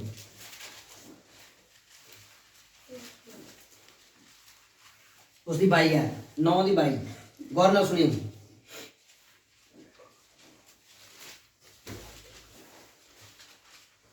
ਪਹਿਲਾ ਕੁਰਿੰਥੀਆਂ 9 ਉਸ ਦੀ 22। ਤਾਣਿਆਂ ਲਈ ਤਾਣਾ ਬਣਿਆ। ਮੈਂ ਨਤਾਣਿਆਂ ਦੇ ਲਈ ਕੀ ਬਣਿਆ ਬਈ? ਤਾਣਾ ਬਣਿਆ। ਕੌਣ ਕਹਿ ਰਿਹਾ? ਸੰਤ ਪੌਲਸ। ਤੇ ਨਬੀ ਨੇ ਆਖਿਆਗਾ, ਸਾਡੇ ਸਮੇਂ ਦੇ ਨਬੀ ਭਾਈ ਇਬਰਾਹਿਮ ਨੇ ਆਖਿਆ, ਇੱਕ ਸੱਚਾ ਸੇਵਕ ਬਿਲਕੁਲ ਪੌਲੂਸ ਦੇ ਵਾਂਗ ਹੀ ਬਣਨਾ ਚਾਹੇਗਾ। ਆਮੇਨ। ਮੈਂ ਨਤਾਣਾ ਬਣਿਆ। ਕਿਸ ਲਈ ਨਤਾਣਾ ਬਣਿਆਗਾ? ਸੰਤ ਪੌਲਸ ਕਹਿੰਦਾਗਾ, ਸੁਣੀਏ। ਮੈਂ ਨਤਾਣਿਆਂ ਲਈ ਤਾਣਾ ਬਣਿਆ। ਮੈਂ ਨਤਾਣਿਆਂ ਦੇ ਲਈ ਨਤਾਣਾ ਬਣਿਆਗਾ। ਸਮਝ ਰਹੇ ਹੋ ਤੁਸੀਂ ਇਸ ਗੱਲ ਨੂੰ? ਕਾਹਦੇ ਲਈ? ਨਤਾਣਿਆਂ ਦੇ ਲਈ ਨਤਾਣਾ ਬਣਿਆ, ਤਾਂ ਕਿ ਪੜੋ, ਤਾਣਿਆਂ ਨੂੰ ਖਿੱਚ ਲਿਆਵਾਂ, ਤਾਂ ਕਿ ਮੈਂ ਨਤਾਣਿਆਂ ਨੂੰ ਬਚਾ ਸਕਾਂ। ਹਾਲੇਲੂਇਆ। ਮੇਰੇ ਪ੍ਰਭੂ, ਇਹ ਬੜੀ ਬਰੀਕੀ ਆ। ਇਹ ਗੱਲ ਨੂੰ ਬੜਾ ਵੇਖਣ ਵਿੱਚ ਲੱਗਦਾ ਯਾਰ, ਮਰਦੇ ਆ ਅਸੀਂ, ਮਰਦੇ ਆ, ਕਿਸੇ ਨੂੰ ਕੀ। ਮੇਰੇ ਪ੍ਰਭੂ, ਜਿੰਨੀ ਦੇਰ ਤੱਕ ਖੁਦਾ ਨੇ ਇੱਕ ਸੇਵਕ ਤੁਹਾਡੇ ਵਿੱਚ ਰੱਖਿਆਗਾ, ਸੇਵਕ ਦੀ ਰਿਸਪੌਂਸਿਬਿਲਿਟੀ ਹੈ, ਜ਼ਿੰਮੇਵਾਰੀ ਹੈ। ਆਮੇਨ। ਤੁਸੀਂ ਆਪਣਾ ਫੈਸਲਾ ਲਓਗੇ, ਤੁਸੀਂ ਬਾਹਰ ਚਲੇ ਜਾਓਗੇ, ਸੇਵਕ ਦਾ ਕੁਝ ਨਹੀਂ ਜਾਵੇਗਾ। ਪਰ ਜੇ ਤੁਸੀਂ 10 ਸਾਲਾਂ ਬਾਅਦ ਵੀ, ਆਮੇਨ, ਜੇ 10 ਸਾਲ ਬਾਅਦ ਵੀ ਤੁਸੀਂ ਉਸ ਸੇਵਕ ਵੱਲ ਹੱਥ ਵਧਾਓਗੇ ਤੇ ਉਹ ਸੇਵਕ ਤੁਹਾਨੂੰ ਇਹ ਨਹੀਂ ਕਹੇਗਾ ਮੈਂ ਨਹੀਂ ਤੁਹਾਨੂੰ ਬੁਲਾਉਂਦਾਗਾ। ਇਸ ਦਾ ਮਤਲਬ ਕੀ ਹੈ, ਸਮਝ ਰਹੇ ਹੋ? ਇਸ ਦਾ ਕੀ ਮਤਲਬ ਆ? ਇਸ ਦਾ ਮਤਲਬ ਇਹ ਆ ਤਾਂ ਕਿ ਖੁਦਾ ਦਾ ਉਹ ਆਤਮਾ ਜੋ ਸੰਤ ਪੌਲੁਸ ਦੇ ਅੰਦਰ ਸੀ, ਉਹੀ ਆਤਮਾ ਅੱਜ ਵੀ ਰੂਹਾਂ ਨੂੰ ਬਚਾ ਰਿਹਾ ਹੈਗਾ। ਆਮੇਨ। ਹਾਲੇਲੂਇਆ। ਇਸ ਦੇ ਵਿੱਚ ਤੁਹਾਨੂੰ ਥੋੜਾ ਜਿਹਾ ਲੱਗੇਗਾ, ਅਜੀਬ ਲੱਗੇਗਾ। ਆਮੇਨ। ਅਜੀਬ ਲੱਗੇਗਾ ਕਿ ਭਾਈ ਜੀ ਕੀ ਕੋਈ ਮਰਦਾ ਹੁਣ ਉਹ ਕਿਹੜਾ ਨਤਾਣਾ ਮਰ ਕਹਿਣ ਦਾ ਮਤਲਬ ਵੀ ਉਹ ਕਿਹੜਾ ਅਣਜਾਣ ਆ, ਉਹਨਾਂ ਨੂੰ ਕਿਹੜਾ ਵਚਨ ਦੇ ਬਾਰੇ ਪਤਾ ਨਹੀਂ। ਪਰ ਵਚਨ ਦੇ ਵਿੱਚ ਲਿਖਿਆਗਾ ਜਿਹੜੇ ਬੇਸੁੱਧੀ ਨਾਲ ਚੱਲ ਰਹੇ ਆ ਉਹ ਹਜੇ ਵਚਨ ਬਾਰੇ ਜਾਣਦੇ ਨਹੀਂਗੇ। ਆਮੇਨ। ਵਚਨ ਨੂੰ ਜਾਣਨਾ ਬਹੁਤ ਜ਼ਰੂਰੀ ਆ। ਅੱਜ ਸਾਡੇ ਜੀਵਨ ਵਿੱਚ ਇੱਕ ਐਸੀ ਗੱਲ ਪਾਈ ਜਾਂਦੀ ਆ, ਅੱਜ ਸਾਡੇ ਜੀਵਨਾਂ ਵਿੱਚ ਐਸਾ ਕੰਮ ਪਾਇਆ ਜਾਂਦਾ ਹੈਗਾ ਮੇਰੇ ਭਰਾਵੋ, ਖੁਦਾ ਦੇ ਵਾਅਦੇ ਆ ਜਿਹੜੇ ਉਹ ਕਿਹਦੇ ਲਈ ਆ ਭਲਾ? ਖੁਦਾ ਦੇ ਵਾਅਦੇ ਆ ਜਿਹੜੇ, ਖੁਦਾ ਦੇ ਵਾਅਦੇ ਆ ਸਾਡੇ ਲਈ। ਆਮੇਨ। ਸਾਰੇ ਜਾਣਦੇ ਨੇ ਇਸ ਗੱਲ ਨੂੰ। ਖੁਦਾ ਦੇ ਵਾਅਦੇ ਆ ਸਾਡੇ ਲਈ, ਪਰ ਵਾਅਦਿਆਂ ਦੇ ਲਈ ਇੱਕ ਜੰਗ ਲੜਨਾ ਪੈਂਦਾ ਹੈਗਾ। ਐਵੇਂ ਵਾਅਦਾ ਨਹੀਂ ਮਿਲ ਜਾਂਦਾ, ਹਾਂ ਪ੍ਰਭੂ ਤੂੰ ਵਾਅਦਾ ਕੀਤਾ ਮੇਰੇ ਨਾਲ, ਵਾਅਦਾ ਕੀਤਾ। ਵਾਅਦਾ ਕੀਤਾ ਖੁਦਾ ਨੇ। ਇਸ ਤੋਂ ਪਹਿਲਾਂ ਕਿ ਤੁਸੀਂ ਉਸ ਵਾਅਦੇ ਨੂੰ ਪ੍ਰਾਪਤ ਕਰੋ ਮੇਰੇ ਭਰਾਵੋ, ਉਹ ਵਾਅਦਾ ਐਵੇਂ ਨਹੀਂ ਵੀ ਤੇਰੇ ਵਾਸਤੇ ਭਾਈ ਜੀ ਆ ਮੇਜ਼ ਦੇ ਉੱਤੇ ਪਿਆ ਚੱਕ ਕੇ ਲੈ ਜਾ, ਇਹ ਤੇਰੇ ਵਾਸਤੇ ਆ। ਇਹ ਵਾਅਦਾ ਨਹੀਂਗਾ। ਇਸ ਤੋਂ ਪਹਿਲਾਂ ਕਿ ਤੁਸੀਂ ਵਾਅਦੇ ਤੱਕ ਪਹੁੰਚੋ, ਇਹ ਦੇਖੋ ਕਿ ਵਿਚਾਲੇ ਕੌਣ ਖੜਾ ਹੈ ਜਿਹੜਾ ਤੁਹਾਨੂੰ ਵਾਅਦੇ ਤੋਂ ਰੋਕੇਗਾ। ਆਮੇਨ। ਮੇਰੇ ਭਰਾਵੋ, ਇਹ ਕੋਈ ਛੋਟੀ ਮੋਟੀ ਗੱਲ ਨਹੀਂ। ਖੁਦਾ ਤਾਂ ਆਪਣੇ ਮੂੰਹ ਕਹਿ ਚੁੱਕਿਆ ਸੀ। ਖੁਦਾ ਨੇ ਆਪਣੇ ਮੂੰਹ ਕਹਿ ਦਿੱਤਾ ਸੀ ਕਿ ਮੈਂ ਤੁਹਾਨੂੰ ਜਿੱਤ ਦਿੱਤੀ ਆ। ਆਮੇਨ। ਖੁਦਾ ਨੇ ਇਜ਼ਰਾਈਲੀਆਂ ਨੂੰ ਆਖਿਆ ਮੈਂ ਤੁਹਾਨੂੰ ਕਨਾਨ ਦੇਸ਼ ਦਿੱਤਾਗਾ। ਪਰ ਆਹ ਦੇ ਵਿੱਚ ਹੋਇਆ ਕੀ? ਆਮੇਨ। 10 ਇੱਕ ਪਾਸੇ ਬੈਠੇ ਔਰ 2 ਇੱਕ ਪਾਸੇ ਬੈਠੇ। ਜਿਹੜੇ 10 ਬੈਠੇ ਉਹ ਕਹਿੰਦੇ ਪ੍ਰਭੂ ਸਿੱਧੀ ਜੀ ਗੱਲ ਆ, ਇਹਦੇ ਪਿੱਛੇ ਲੱਗ ਕੇ ਕਿਤੇ, ਮੈਂ ਸਿੱਧੀ ਗੱਲ ਕਰਦਾ, ਭਾਈ ਸਟੀਫਨ ਦੇ ਪਿੱਛੇ ਲੱਗ ਕੇ ਕਿਤੇ ਇਹਦੇ ਮਗਰ ਨਾ ਤੁਰ ਬੈਠੇ ਹੋ ਜੇ। ਉੱਥੇ ਪਹਿਲਾਂ ਜਾ ਕੇ ਉਹਨਾਂ ਦੇ ਕੱਦ ਵੇਖ ਲਓ ਜੇ ਕਿੱਡੇ ਕਿੱਡੇ ਆ। ਉੱਥੇ ਪਹਿਲਾਂ ਜਾ ਕੇ ਵੇਖ ਲਓ ਜੀ ਜਿਨ੍ਹਾਂ ਨਾਲ ਤੁਸੀਂ ਲੜਨਾ ਵੀ ਉਹ ਹੈ ਕਿਹੋ ਜਿਹੇ ਆ। ਐਵੇਂ ਨਾ ਕਿਤੇ ਦੇ ਮਗਰ ਤੁਰ ਜਾਓ ਜੀ ਜੋਸ਼ ਦੇ ਵਿੱਚ, ਗਾਂ ਕਿਤੇ ਗਾਂ ਉੱਥੇ ਜਾ ਕੇ ਕੁਛ ਨਾ ਕੁਛ ਕਰਾ ਕੇ ਬੈਠ ਜਾਓ। ਉਹਨਾਂ ਨੇ ਐਸੀ ਹੱਲਾਸ਼ੇਰੀ ਦਿੱਤੀ 10 ਜਾਣਿਆਂ ਨੇ, ਜਿਹੜੇ ਨਾਲ ਦੇ ਘੱਟੋ ਘੱਟ 20 ਲੱਖ ਜਾਂ 15 ਲੱਖ ਰਹਿ ਗਏ, ਜਿੰਨੇ ਵੀ ਰਹਿ ਗਏ ਉੱਥੇ। ਆਮੇਨ। ਉਹਨਾਂ ਦੀਆਂ ਵੀ ਪਤੀੜਾਂ ਪੈ ਗਈਆਂ। ਕਿਹਨਾਂ ਕਰਕੇ? ਸਿਰਫ 10 ਜਾਣਿਆਂ ਕਰਕੇ। ਪਰ ਵਿੱਚ 2 ਜਾਣੇ ਸੀ। ਉਹ ਕਹਿੰਦੇ ਪ੍ਰਭੂ ਬੇਸ਼ੱਕ ਉਹ ਸਾਡੇ ਤੋਂ ਵੱਡੇ ਆ, ਬੇਸ਼ੱਕ ਉਹ ਦੈਤਾ, ਬੇਸ਼ੱਕ ਉਹ ਜੋ ਕੁਛ ਮਰਜ਼ੀ ਆ, ਪਰ ਇੱਕ ਵਾਰੀ ਜਾਈਏ ਤਾਂ ਸਹੀ। ਹਾਲੇਲੂਇਆ। ਜੇ ਇੱਕ ਵਾਰੀ ਜਾਵਾਂਗੇ ਤਾਂ ਅਗਲਾ ਕੰਮ ਖੁਦਾ ਨੇ ਆਖਿਆ ਮੈਂ ਤੁਹਾਨੂੰ ਉੱਥੇ ਮਿਲਾਂਗਾ। ਹਾਲੇਲੂਇਆ। ਮੇਰੇ ਭਰਾਵੋ, ਕੱਲਾ ਇਹੀ ਨਹੀਂ ਜੇ ਕਿਸੇ ਸੇਵਕ ਨੇ ਕਹਿਤਾ ਤੇ ਬਸ ਉੱਥੇ ਇਕੱਲੇ ਇੱਕ ਜਗ੍ਹਾ ਦੇ ਵਿੱਚ ਖੜ ਗਿਆ, ਹਾਂ ਭਾਈ ਠੀਕ ਆ ਸਾਡੇ ਕੋਲੇ ਸਾਨੂੰ ਫਲਾਣੇ ਭਾਈ ਨੇ ਕਿਹਾਗਾ। ਇਹੀ ਨਹੀਂ ਮੇਰੇ ਭਰਾਵੋ, ਤੁਹਾਨੂੰ ਖੁਦਾ ਨੇ ਇੱਕ ਜੰਗ ਦੇ ਵਿੱਚ ਬੁਲਾਇਆਗਾ। ਆਮੇਨ। ਜੋ ਖੁਦਾ ਨੇ ਤੁਹਾਡੇ ਨਾਲ ਵਾਅਦਾ ਕੀਤਾ, ਹੁਣ ਮੇਰੀ ਗੱਲ ਧਿਆਨ ਨਾਲ ਸੁਣੋ। ਖੁਦਾ ਨੇ ਵਾਅਦਾ ਕੀਤਾ ਅਬਰਾਹਮ ਦੇ ਨਾਲ। ਕਿਸ ਗੱਲ ਦਾ ਵਾਅਦਾ ਕੀਤਾ? ਕਹਿੰਦਾ ਕਿ ਦੇਖ ਤੇਰੇ ਪੁੱਤਰ ਹੋਵੇਗਾ। ਆਮੇਨ। ਜਦੋਂ ਪੁੱਤਰ ਦਾ ਵਾਅਦਾ ਅਬਰਾਹਮ ਦੇ ਨਾਲ ਕੀਤਾ ਗਿਆ, ਹੁਣ ਅਬਰਾਹਮ ਚੁੱਪ ਕਰਕੇ ਬੈਠ ਗਿਆ ਵੀ ਮੇਰਾ ਨਾਲ ਵਾਅਦਾ ਤਾਂ ਹੋ ਹੀ ਗਿਆ ਬਈ। ਸੁਣ ਗਏ? ਸੁਣ ਰਹੇ ਹੋ ਸਾਰੇ ਜਣੇ? ਵਾਅਦਾ ਤਾਂ ਮੇਰੇ ਨਾਲ ਹੋ ਹੀ ਗਿਆ ਗਾ। ਪਰ ਮੇਰੇ ਭਰਾਵੋ, ਵਾਅਦਾ ਲੈ ਕੇ ਚੁੱਪ ਕਰਕੇ ਬੈਠਣਾ ਇਹ ਵਿਸ਼ਵਾਸੀ ਦਾ ਕੰਮ ਨਹੀਂਗਾ। ਆਮੇਨ। ਬਾਅਦ ਵਿੱਚ ਸਾਡੀ ਜਿਹੜੀ ਨਿਰਬਲਤਾ ਆਈ ਆ, ਇਹ ਬਾਅਦ ਵਿੱਚ ਸਾਨੂੰ ਬਾਅਦ ਵਿੱਚ ਖੁਦਾ ਦੇ ਉੱਤੇ ਉਂਗਲਾਂ ਚੁਕਾਵੇਗੀ। ਸਮਝ ਰਹੇ ਹੋ ਤੁਸੀਂ? ਅੱਜ ਬਹੁਤ ਸਾਰੇ ਲੋਕਾਂ ਦੀ ਵਜ੍ਹਾ ਕਰਕੇ ਇਹੀ ਕੰਮ ਹੋ ਰਿਹਾਗਾ। ਖੁਦਾ ਦੇ ਤਾਂ ਵਾਅਦੇ ਉਸ ਦੇ ਨਾਲ ਹੈ, ਪਰ ਕਰੀਏ ਕੀ ਜਦੋਂ ਵਾਅਦੇ ਚੱਪ ਕੇ ਨਹੀਂ ਤੁਰ ਰਹੇ। ਹਾਲੇਲੂਇਆ। ਸਮਝ ਰਹੇ ਹੋ ਤੁਸੀਂ? ਵਚਨ ਦੇ ਵਿੱਚ ਲਿਖਿਆ ਵਾਅਦੇ ਤਾਂ ਖੁਦਾ ਦੇ ਸਾਡੇ ਲਈ ਆ, ਪਰ ਵਾਅਦਿਆਂ ਨੂੰ ਅਸੀਂ ਐ ਨਹੀਂ ਵੀ ਚੁੱਕ ਕੇ ਲਿਆਉਣਾਗਾ। ਵਾਅਦੇ ਅਸੀਂ ਪ੍ਰਾਪਤ ਕਰਨੇ ਆ, ਅਸੀਂ ਆਪ ਜੰਗ ਲੜ ਕੇ ਪ੍ਰਾਪਤ ਕਰਨੇ ਆ। ਹਾਲੇਲੂਇਆ। ਅਬਰਾਹਮ ਦੇ ਨਾਲ ਜਿਹੜਾ ਵਾਅਦਾ ਸੀ ਕਿ ਤੇਰੇ ਪੁੱਤਰ ਹੋਵੇਗਾ, ਅਬਰਾਹਮ ਖੁਸ਼ ਆ ਇਸ ਗੱਲ ਦੇ ਵਿੱਚ ਕਿ ਉਸਦੇ ਪੁੱਤਰ ਹੋਵੇਗਾ। ਆਮੇਨ। ਹੁਣ ਦੂਸਰੇ ਨੰਬਰ ਤੇ ਗੱਲ ਪਤਾ ਕੀ ਆ? ਅਬਰਾਹਮ ਦੀ ਵੱਧ ਰਹੀ ਆ ਉਮਰ। ਆਮੇਨ। ਸਾਰਾ ਦੀ ਵੀ ਉਮਰ ਵੱਧ ਰਹੀ ਹੈ ਭਾਈ। ਔਰ ਨਬੀ ਨੇ ਸਮਝਾਇਆ, ਜੋ ਨਬੀ ਨੇ ਸਮਝਾਇਆ ਮੈਂ ਸਮਝਾ ਰਿਹਾ ਤੁਹਾਨੂੰ। ਨਬੀ ਨੇ ਆਖਿਆ ਇੱਕ ਦਿਨ ਹੋਇਆ ਕਿ ਸਾਰਾ ਬਾਹਰ ਬੈਠੀ ਹੋਈ ਆ, ਸਰਦੀ ਦਾ ਮੌਸਮ, ਔਰ ਬਾਹਰ ਧੁੱਪ ਚੜੀ ਹੋਈ ਆ, ਧੁੱਪ ਸੇਕ ਰਹੀ ਆ। ਔਰ ਸਾਰਾ ਕੀ ਕਰ ਰਹੀ ਆ? ਮੈਂ ਇੱਕ ਕਲਪਨਾ ਤੌਰ ਤੇ ਕਹਿ ਰਿਹਾ ਭਾਈ, ਸੁਣੋ ਇਸ ਗੱਲ ਨੂੰ। ਤਾਂ ਸਾਰਾ ਕੀ ਕਰ ਰਹੀ ਆ? ਉਸਦੇ ਕੋਲੇ ਇੱਕ ਪੱਛਮ ਦਾ ਗੋਲਾ ਗਾ। ਆਮੇਨ। ਔਰ 2 ਉਸਦੇ ਕੋਲੇ ਸਲਾਈਆਂ, ਔਰ ਉਹ ਆਪਣੇ ਇਸ ਤਰ੍ਹਾਂ ਆਪਣੇ ਜਗ੍ਹਾ ਦੇ ਉੱਤੇ ਬੈਠੀ ਹੋਈ ਆ ਔਰ ਉਹ ਸਲਾਈਆਂ ਦੇ ਨਾਲ ਕੁਝ ਬੁਣ ਰਹੀ ਆ। ਹਾਂਜੀ ਆਮੀਨ ਹਾਲੇਲੂਇਆ। ਕੀ ਕਰ ਰਹੀ ਆ ਉਹ? ਕੁਝ ਬੁਣ ਰਹੀ ਆ। ਔਰ ਇੱਕ ਭੈਣ ਆਈ, ਭੈਣ ਨੇ ਪੁੱਛਿਆ ਭੈਣ ਜੀ ਤੁਸੀਂ ਕੀ ਕਰ ਰਹੇ ਹੋ? ਕਹਿੰਦੀ ਮੈਂ ਬੱਚੇ ਵਾਸਤੇ ਜਰਾਬਾਂ ਬਣਾ ਰਹੀ ਹਾਂ। ਹਾਲੇਲੂਇਆ ਸੁਣ ਰਹੇ ਹੋ ਤੁਸੀਂ? ਮੈਂ ਕੀ ਕਰ ਰਹੀ ਹਾਂ? ਬੱਚੇ ਵਾਸਤੇ ਜਰਾਬਾਂ ਬਣਾ ਰਹੀ ਹਾਂ। ਤਾਂ ਜਦੋਂ ਬੱਚੇ ਵਾਸਤੇ ਜਰਾਬਾਂ ਬਣਾ ਰਹੀ ਆ, ਜਿਹੜੀ ਉਸ ਨੂੰ ਪੁੱਛ ਰਹੀ ਆ ਉਹ ਮੂੰਹ ਦੇ ਵਿੱਚ ਹੱਸਦੀ ਆ। ਸੁਣ ਰਹੇ ਹੋ ਕਿ ਨਹੀਂ ਬੱਚੇ? ਕੀ ਕਰਦੀ ਆ ਉਹ ਹੱਸ ਰਹੀ ਹੈ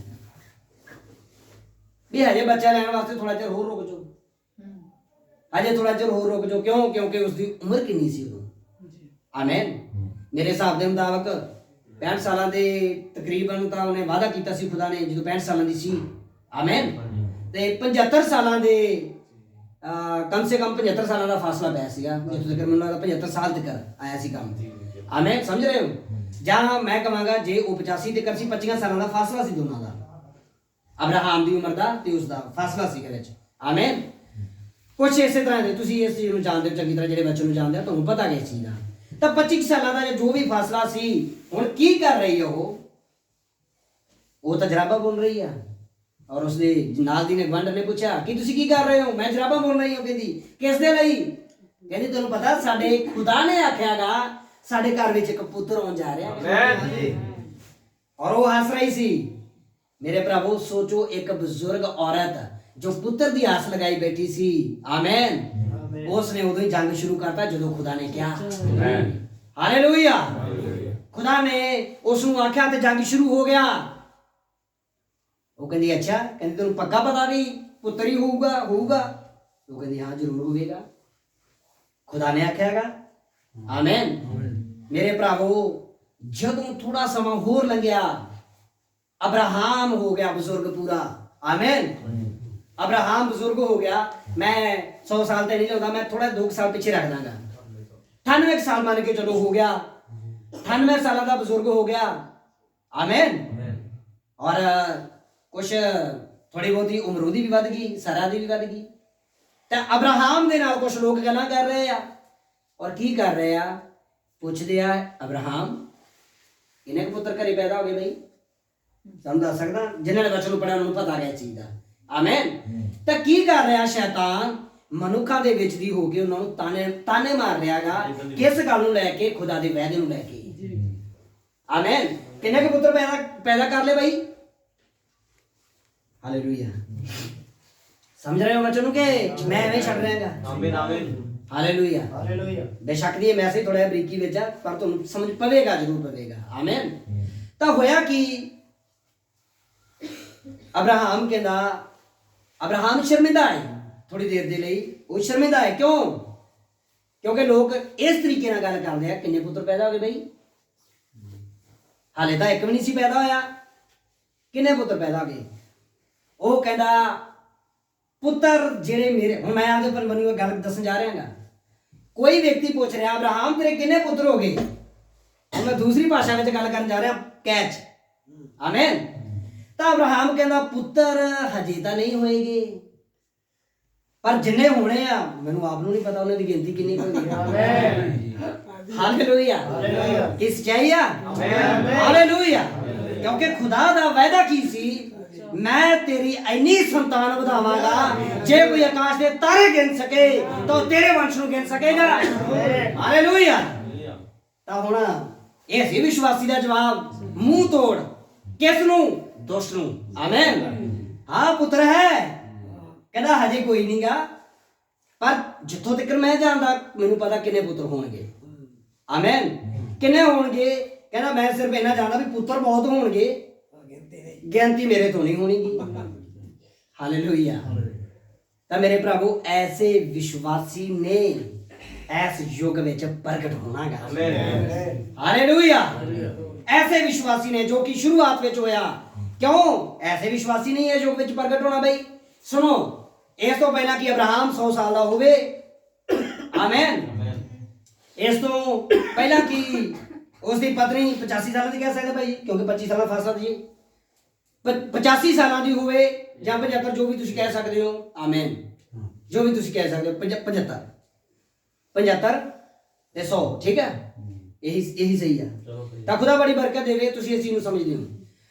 ਤਾਂ ਜਦੋਂ ਉਹ 100 ਸਾਲ ਦੀ ਉਮਰ 'ਚ ਹੋਇਆ ਔਰ ਉਸਦੀ ਪਤਨੀ 75 ਸਾਲਾਂ ਦੀ ਉਮਰ ਵਿੱਚ ਹੋਈ, ਤਾਂ ਅਚਾਨਕ ਉਸਦੀ ਦੇਹ ਨੇ ਕੁਝ ਮਹਿਸੂਸ ਕੀਤਾ। ਹਾਲੇਲੂਇਆ। ਤਾਂ ਇਹ ਕੀ ਸੀ ਮੇਰੇ ਭਰਾਵੋ? ਇਹ ਦੇਹ ਬਦਲਾਵ ਦਾ ਵਾਅਦਾ ਸੀ। ਬਿਲਕੁਲ, ਆਮੇਨ, ਆਮੇਨ। ਕੀ ਹੋ ਰਿਹਾ ਸੀ ਅਬਰਾਹਾਮ ਦੇ ਨਾਲ? ਅਬਰਾਹਾਮ ਦੀ ਦੇਹ ਬਦਲ ਰਹੀ ਸੀ, ਸਾਰਾ ਦੀ ਦੇਹ ਬਦਲ ਰਹੀ ਸੀ, ਔਰ ਉਹ ਮਹਿਸੂਸ ਕਰ ਰਹੇ ਸੀ ਕਿ ਹੁਣ ਜ਼ਰੂਰ ਖੁਦਾ ਕੁਝ ਕਰਨ ਜਾ ਰਿਹਾ ਹੈ। ਹਾਲੇਲੂਇਆ। ਮੇਰੇ ਭਰਾਵੋ, ਇਸ ਤੋਂ ਪਹਿਲਾਂ ਕਿ ਖੁਦਾ ਇਸ ਧਰਤੀ ਤੇ ਇਸ ਯੁੱਗ ਵਿੱਚ ਕੁਝ ਕਰਨ ਜਾਵੇ, ਉਦੋਂ ਪਹਿਲਾਂ ਇੱਕ ਮੈਸੇਜ ਜ਼ਰੂਰ ਉੱਠੇਗਾ, ਉਸ ਤੋਂ ਪਹਿਲਾਂ ਇੱਕ ਆਤਮਾ ਜ਼ਰੂਰ ਉੱਠੇਗੀ ਜਿਹਦੇ ਨਾਲ ਤੁਹਾਡਾ ਮੁਕਾਬਲਾ ਹੈ। Amen, amen. ਹਾਲੇਲੂਇਆ। ਹਾਲੇਲੂਇਆ। ਜਿਸ ਇੱਕ ਐਸੀ ਆਤਮਾ ਹੈ ਜਿਸ ਦੇ ਨਾਲ ਤੁਹਾਡਾ ਮੁਕਾਬਲਾ ਹੈ, ਔਰ ਤੁਹਾਨੂੰ ਪਤਾ ਉਹ ਕਿਸ ਲਈ ਹੋਵੇਗਾ? ਬਿਲਕੁਲ ਸਹੀ ਕਿਹਾ ਭਾਈ ਨੇ, ਤਾਂ ਕਿ ਤੁਹਾਡਾ ਵਿਸ਼ਵਾਸ ਚੈੱਕ ਕੀਤਾ ਜਾਵੇ। ਇੱਥੇ ਜੇ ਤੁਸੀਂ ਪਾਏ ਹੋ ਭਾਈ ਜੀ, ਕੀ ਚੀਜ਼ ਤੁਸੀਂ ਵਚਨ ਦੇ ਵਿੱਚੋਂ ਪੜ੍ਹੀ ਆ? ਕੀ ਤੁਹਾਡੇ ਨਾਲ ਵਾਅਦਾ ਕੀਤਾ ਗਿਆ ਹੈਗਾ? ਸਾਨੂੰ ਤੁਹਾਨੂੰ ਪਤਾ, ਸਾਡਾ ਸਾਰੇ ਵਾਅਦਿਆਂ ਦਾ ਮੂਲ ਕੌਣ ਸੀ? ਸਾਰੇ ਵਾਅਦਿਆਂ ਦਾ ਮੂਲ ਖੁਦਾ ਅਬਰਾਹਾਮ ਸੀ। ਆਮੇਨ। ਖੁਦਾ ਨੇ ਉਦੋਂ ਹੀ ਵਾਅਦਾ ਕੀਤਾ ਸੀ, ਕਹਿੰਦਾ ਅਬਰਾਹਾਮ, ਮੈਂ ਤੈਨੂੰ ਤੇ ਤੇਰੇ ਤੋਂ ਬਾਅਦ ਤੇਰੇ ਅੰਸ਼ ਨੂੰ ਵੀ ਬਚਾ ਲਿਆ ਹੈ। ਆਮੇਨ। ਹਾਲੇਲੂਇਆ। ਔਰ ਜਿਹਨੇ ਬਾਈਬਲ ਨੂੰ ਪੜ੍ਹਦੇ ਉਹਨਾਂ ਨੂੰ ਪਤਾ ਕਿ ਅਬਰਾਹਾਮ ਦਾ ਸ਼ਾਹੀ ਵੰਸ਼ ਕੌਣ ਸੀ। ਹਾਲੇਲੂਇਆ। ਹਾਲੇਲੂਇਆ। ਅਬਰਾਹਾਮ ਦਾ ਸ਼ਾਹੀ ਵੰਸ਼ ਕੌਣ ਸੀ ਭਲਾ?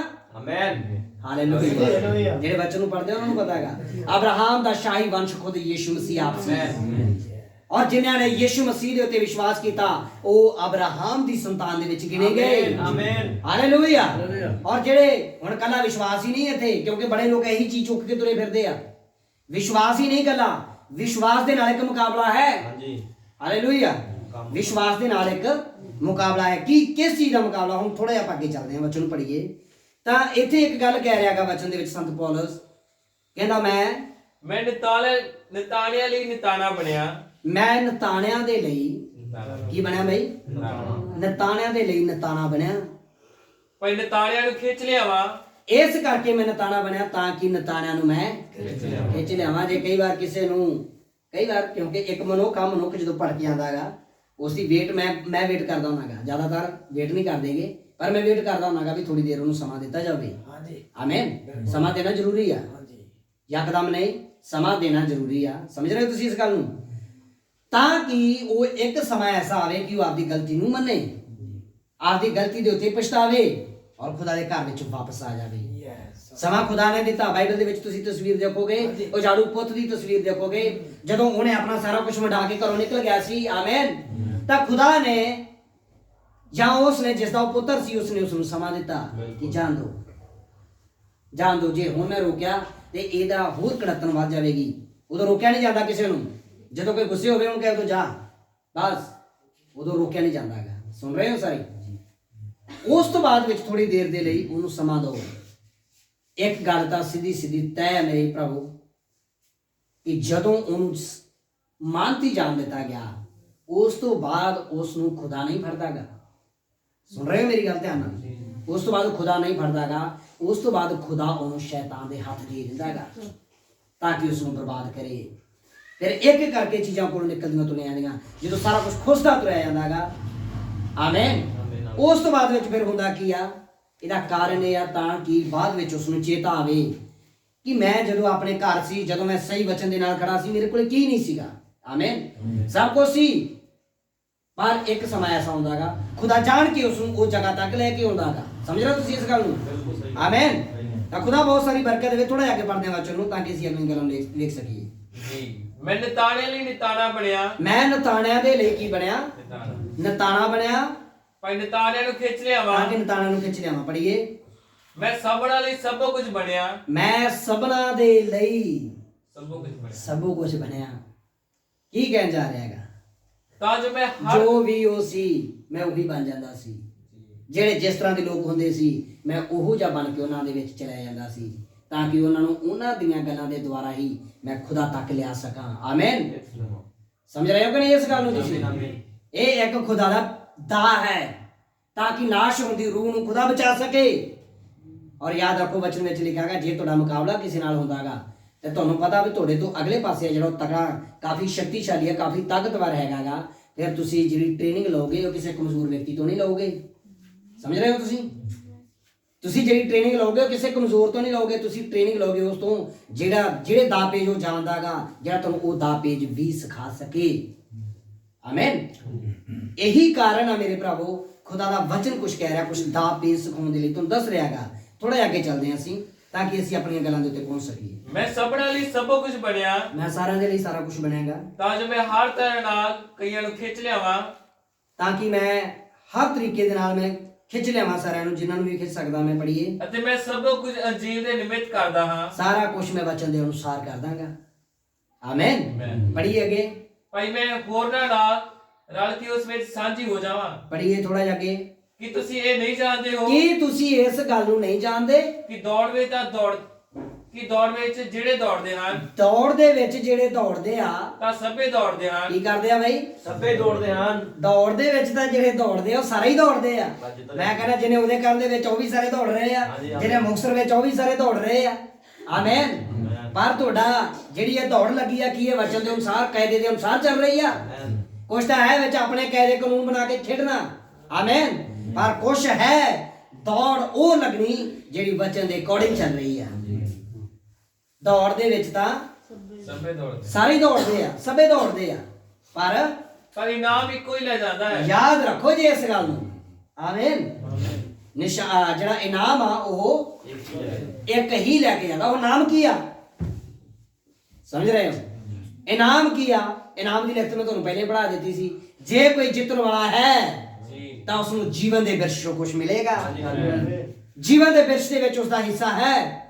ਔਰ ਮੇਰੇ ਭਰਾਵੋ, ਮੈਂ ਤੁਹਾਨੂੰ ਸਿੱਧੀ ਸਿੱਧੀ ਗੱਲ ਦੱਸਣੀ ਚਾਹੁੰਦਾਗਾ, ਜੇ ਜੀਵਨ ਦੇ ਬਿਰਛ ਵਿੱਚੋਂ ਖਾਣਾਗਾ, ਇਸ ਦੇ ਲਈ ਆਦਮ ਅਤੇ ਹਵਾ ਨੂੰ ਪਹਿਲਾਂ ਜੰਗ ਲੜਨਾ ਪੈਣਾ ਸੀਗਾ।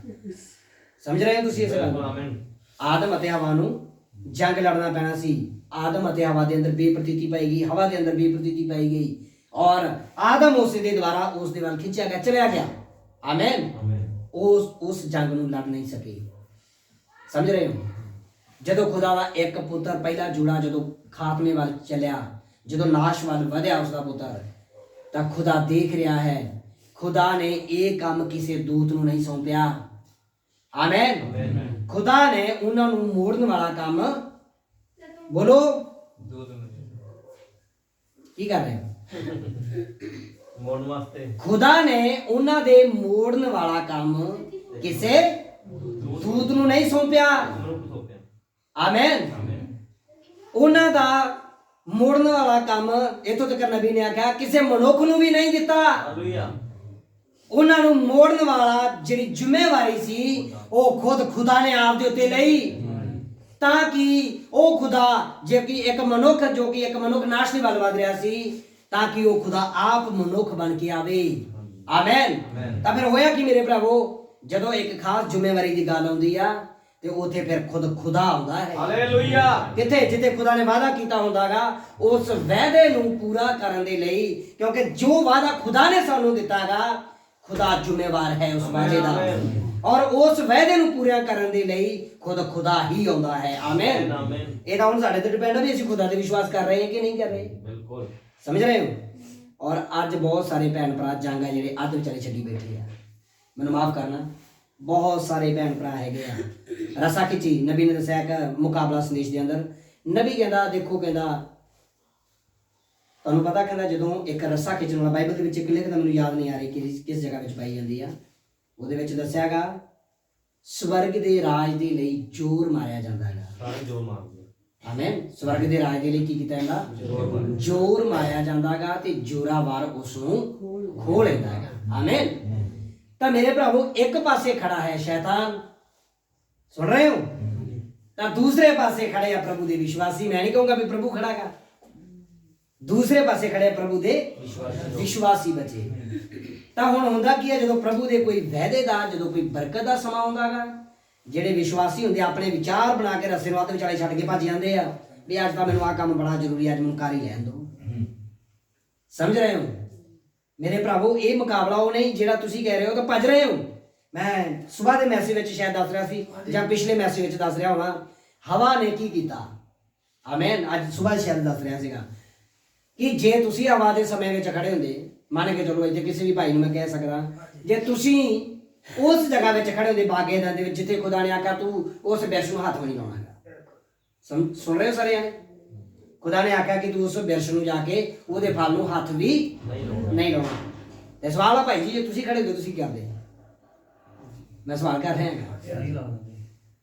ਹਾਂਜੀ, ਉਹਦੇ ਹੁਕਮ ਵਗੈਰਾ ਨਹੀਂ ਲਾ ਸਕਦੇ। ਉਹਦਾ ਹੁਕਮ ਤਾਂ ਇਹ ਵੀ ਹੈ ਵੀ ਸੰਡੇ ਦੀ ਸੰਡੇ ਖੁਦਾ ਦੀ ਹਜ਼ੂਰੀ ਵਿੱਚ ਆਓ, ਕਿਉਂਕਿ ਜੇ ਉਦੋਂ ਉੱਥੇ ਖੜਾ ਤਾਂ ਉਦੋਂ ਵੀ ਤੁਸੀਂ ਉਹੀ ਕਰਨਾ ਸੀ ਜੋ ਹਵਾ ਨੇ ਕੀਤਾ, ਕਿਉਂਕਿ ਅੱਜ ਵੀ ਤੁਸੀਂ ਉਹੀ ਕਰ ਰਹੇ ਹੋ, ਕਿਉਂਕਿ ਉਹ ਵੀ ਖੁਦਾ ਦਾ ਹੁਕਮ ਸੀ ਤੇ ਜਿਹੜਾ ਅੱਜ ਤੁਸੀਂ ਟਾਲ ਰਹੇ ਹੋ ਇਹ ਵੀ ਖੁਦਾ ਦਾ ਹੀ ਹੁਕਮ ਆ।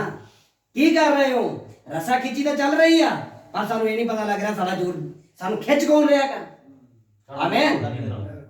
ਸਾਡਾ ਮੁਕਾਬਲਾ ਅਸੀਂ ਇਹ ਚੀਜ਼ ਨੂੰ ਸਮਝੀਏ ਥੋੜਾ ਜਿਹਾ। ਵਚਨ ਦੇ ਵਿੱਚ ਲਿਖਿਆਗਾ, ਇਸ ਗੱਲ ਦੇ ਉੱਤੇ ਗੌਰ ਰੱਖਿਓ ਜੀ। ਨਬੀ ਕਹਿੰਦਾਗਾ ਆਤਮੇ ਮਰ ਜਾਂਦੇ ਆ, ਸੌਰੀ ਸਰੀਰ ਮਰ ਜਾਂਦੇ ਆ, ਆਤਮੇ ਅੱਗੇ ਵੱਧ ਜਾਂਦੇ ਆ। ਉਹੀ ਆਤਮਾ ਜਿਹੜਾ ਆਦਮ ਅਤੇ ਹਵਾ ਦੇ ਅੰਦਰ ਸੀ, ਮੈਂ ਹਵਾ ਦੀ ਗੱਲ ਕਰੂੰਗਾ, ਆਮੇਨ। ਉਹੀ ਆਤਮਾ ਜਿਹੜਾ ਹਵਾ ਦੇ ਅੰਦਰ ਸੀ, ਹਵਾ ਨੇ ਵੀ ਪ੍ਰਤੀਤੀ ਕੀਤੀ ਔਰ ਉਸ ਬਿਰਛ ਤੋਂ ਜਿਹੜੇ ਉਹਨੂੰ ਨਹੀਂ ਖਾਣਾ ਚਾਹੀਦਾ ਸੀ ਉਸ ਨੂੰ ਹੱਥ ਲਗਾਇਆ। ਆਮੇਨ। ਸਮਝ ਰਹੇ ਤੁਸੀਂ? ਤਾਂ ਹੁਣ ਅੱਜ ਇਹ ਕੀ ਸੀ ਤੁਹਾਨੂੰ ਪਤਾ? ਉਹ ਸੇਬ ਸੰਤਰਾ ਨਹੀਂ ਸੀ ਕੋਈ। ਜੋ ਹਵਾ ਨੇ ਕੀਤਾ ਉਹ ਸੀ ਖੁਦਾ ਦੇ ਵਚਨ ਦੇ ਉੱਤੇ ਸ਼ੱਕ, ਜਾਨੀ ਕਿ ਬੇਪ੍ਰਤੀਤੀ ਉਹਨੇ ਕਰ ਲਈ ਤੇ ਸਮਝ ਲਓ ਫਲ ਖਾਧਾ ਗਿਆ। ਜੇ ਅੱਜ ਤੁਹਾਨੂੰ ਖੁਦਾ ਕਹਿ ਰਿਹਾ ਕਿ ਤੁਸੀਂ 6 ਦਿਨ ਕੰਮ ਕਰੋ, 7ਵਾਂ ਦਿਨ ਮੇਰੀ ਹਜ਼ੂਰੀ ਵਿੱਚ ਆਓ ਤਾਂ ਕਿ ਮੈਂ ਤੁਹਾਨੂੰ 6 ਦਿਨਾਂ ਦੀ ਬਰਕਤ ਦੇਵਾਂ, ਇਹੀ ਗੱਲ ਤਾਂ ਉੱਥੇ ਹਵਾ ਨੂੰ ਕੀਤੀ ਸੀ। ਪਰ ਹਵਾ ਨੇ ਕੀ ਕੀਤਾ? ਕਹਿੰਦਾ ਨਹੀਂ ਨਹੀਂ, ਹਵਾ ਦੇ ਅੰਦਰ ਕੁਝ ਵਿਚਾਰ ਪਾ ਦਿੱਤੇ ਉਸਨੇ ਕਿ ਇਹ ਕਿਵੇਂ ਹੋਵੇਗਾ। ਅੱਜ ਵੀ ਬਹੁਤ ਸਾਰਾ, ਮੈਨੂੰ ਮਾਫ ਕਰਨਾ ਮੈਂ ਇੱਕ ਗੱਲ ਕਹਿ ਰਿਹਾ ਔਰ ਮੈਂ ਕਿਸੇ ਨੂੰ ਪਰਸਨਲ ਤੌਰ ਤੇ ਨਹੀਂ ਕਹਿ ਰਿਹਾ, ਮੈਂ ਇੱਕ ਗੱਲ ਕਰ ਰਿਹਾਗਾ, ਸਮਝਣ ਦੀ ਕੋਸ਼ਿਸ਼ ਕਰਿਓ ਤੁਸੀਂ। ਆਮੇਨ। ਮੈਂ ਤੁਹਾਡੇ ਭਲੇ ਲਈ ਇੱਕ ਗੱਲ ਕਹਿ ਰਿਹਾਗਾ। ਮੰਨ ਕੇ ਚੱਲੋ ਅਸੀਂ ਕਿੰਨੇ ਜਾਣੇ ਮੁਸੀਬਤਾਂ ਦੇ ਵਿੱਚ ਫਸੇ ਹੋਏ ਸੀ। ਆਮੇਨ। ਸਮਝ ਰਹੇ ਹੋ ਨਾ? ਅਸੀਂ ਮੁਸੀਬਤਾਂ ਦੇ ਵਿੱਚ ਸੀ, ਖੁਦਾ ਦੇ ਅੱਗੇ ਅਸੀਂ ਦੁਆ ਕੀਤੀ ਕਿ ਨਿਕਲਿਆ ਕਿ ਨਹੀਂ ਖੁਦਾ ਚੋਂ ਮੁਸੀਬਤਾਂ ਚੋਂ। ਆਮੀਨ। ਬੋਲੋ ਮਾੜਾ ਜਿਹਾ ਆਮੀਨ। ਸਾਡੇ ਕੋਈ ਇਸ ਤਰ੍ਹਾਂ ਦੇ ਕੰਮ ਅੜੇ ਪਏ ਸੀ ਜਿਹੜੇ ਸਾਨੂੰ ਪਤਾ ਵੀ ਅੱਧ ਵਿਚਾਲੇ ਰੁਕ ਗਏ ਸੀ ਔਰ ਹੋ ਨਹੀਂ ਸੀ ਪਾ ਰਹੇ, ਔਰ ਖੁਦਾ ਦੇ ਅੱਗੇ ਪ੍ਰਾਰਥਨਾ ਕੀਤੀ ਕੰਮ ਹੋਏ ਕਿ ਨਹੀਂ ਹੋਏ। ਆਮੀਨ। ਆਮੀਨ। ਸਮਝ ਰਹੇ ਹੋ ਨਾ? ਅੱਜ ਕਈ ਵਾਰ ਛੋਟੇ ਜਿਹੇ ਕੰਮ ਦੇ ਉੱਤੇ ਆ ਕੇ ਅੜ ਜਾਂਦੇ ਆ, ਭਾਈ ਜੀ ਆ ਕਿਵੇਂ ਹੋਵੇਗਾ, ਆ ਪਤਾ ਨਹੀਂ ਹੋਵੇਗਾ ਕਿ ਨਹੀਂ। ਸਮਝ ਰਹੇ ਹੋ ਤੁਸੀਂ? ਕੀ ਕਰ ਰਹੇ ਹੋ? ਹਵਾ ਵਾਲਾ ਕੰਮ ਤੁਸੀਂ ਕਰ ਰਹੇ ਹੋ, ਖੁਦਾ ਦੇ ਉੱਤੇ ਸ਼ੱਕ ਕਰ ਰਹੇ ਹੋ। ਜੋ ਖੁਦਾ ਨੇ ਤੁਹਾਡੇ ਤੇ ਪਹਿਲਾਂ ਭਲਾਈਆਂ ਕੀਤੀਆਂ ਤੁਸੀਂ ਉਹਨਾਂ ਨੂੰ ਵੀ ਮਿੱਟੀ ਕਰ ਰਹੇ ਹੋ। ਕਾਰਨ ਕੀ ਹੈ ਇਸ ਦਾ? ਕਿਉਂਕਿ ਤੁਸੀਂ ਖੁਦਾ ਦੀ ਉਸ ਜਗ੍ਹਾ ਨੂੰ ਭੁੱਲ ਕੇ ਮੇਰੇ ਨਾਲ ਇੱਕ ਲਿਖਤ ਪੜੋ। ਆਓ ਮੇਰੇ ਨਾਲ ਇੱਕ ਲਿਖਤ ਪੜੋ ਖੁਦਾ ਦੇ ਵਿੱਚ, ਤੁਸੀਂ ਇਬਰਾਨੀਆਂ ਦੀ ਕਿਤਾਬ। ਖੁਦਾ ਤੁਹਾਨੂੰ ਬਹੁਤ ਸਾਰੀ ਆਸ਼ੀਸ਼ ਦੇਵੇ।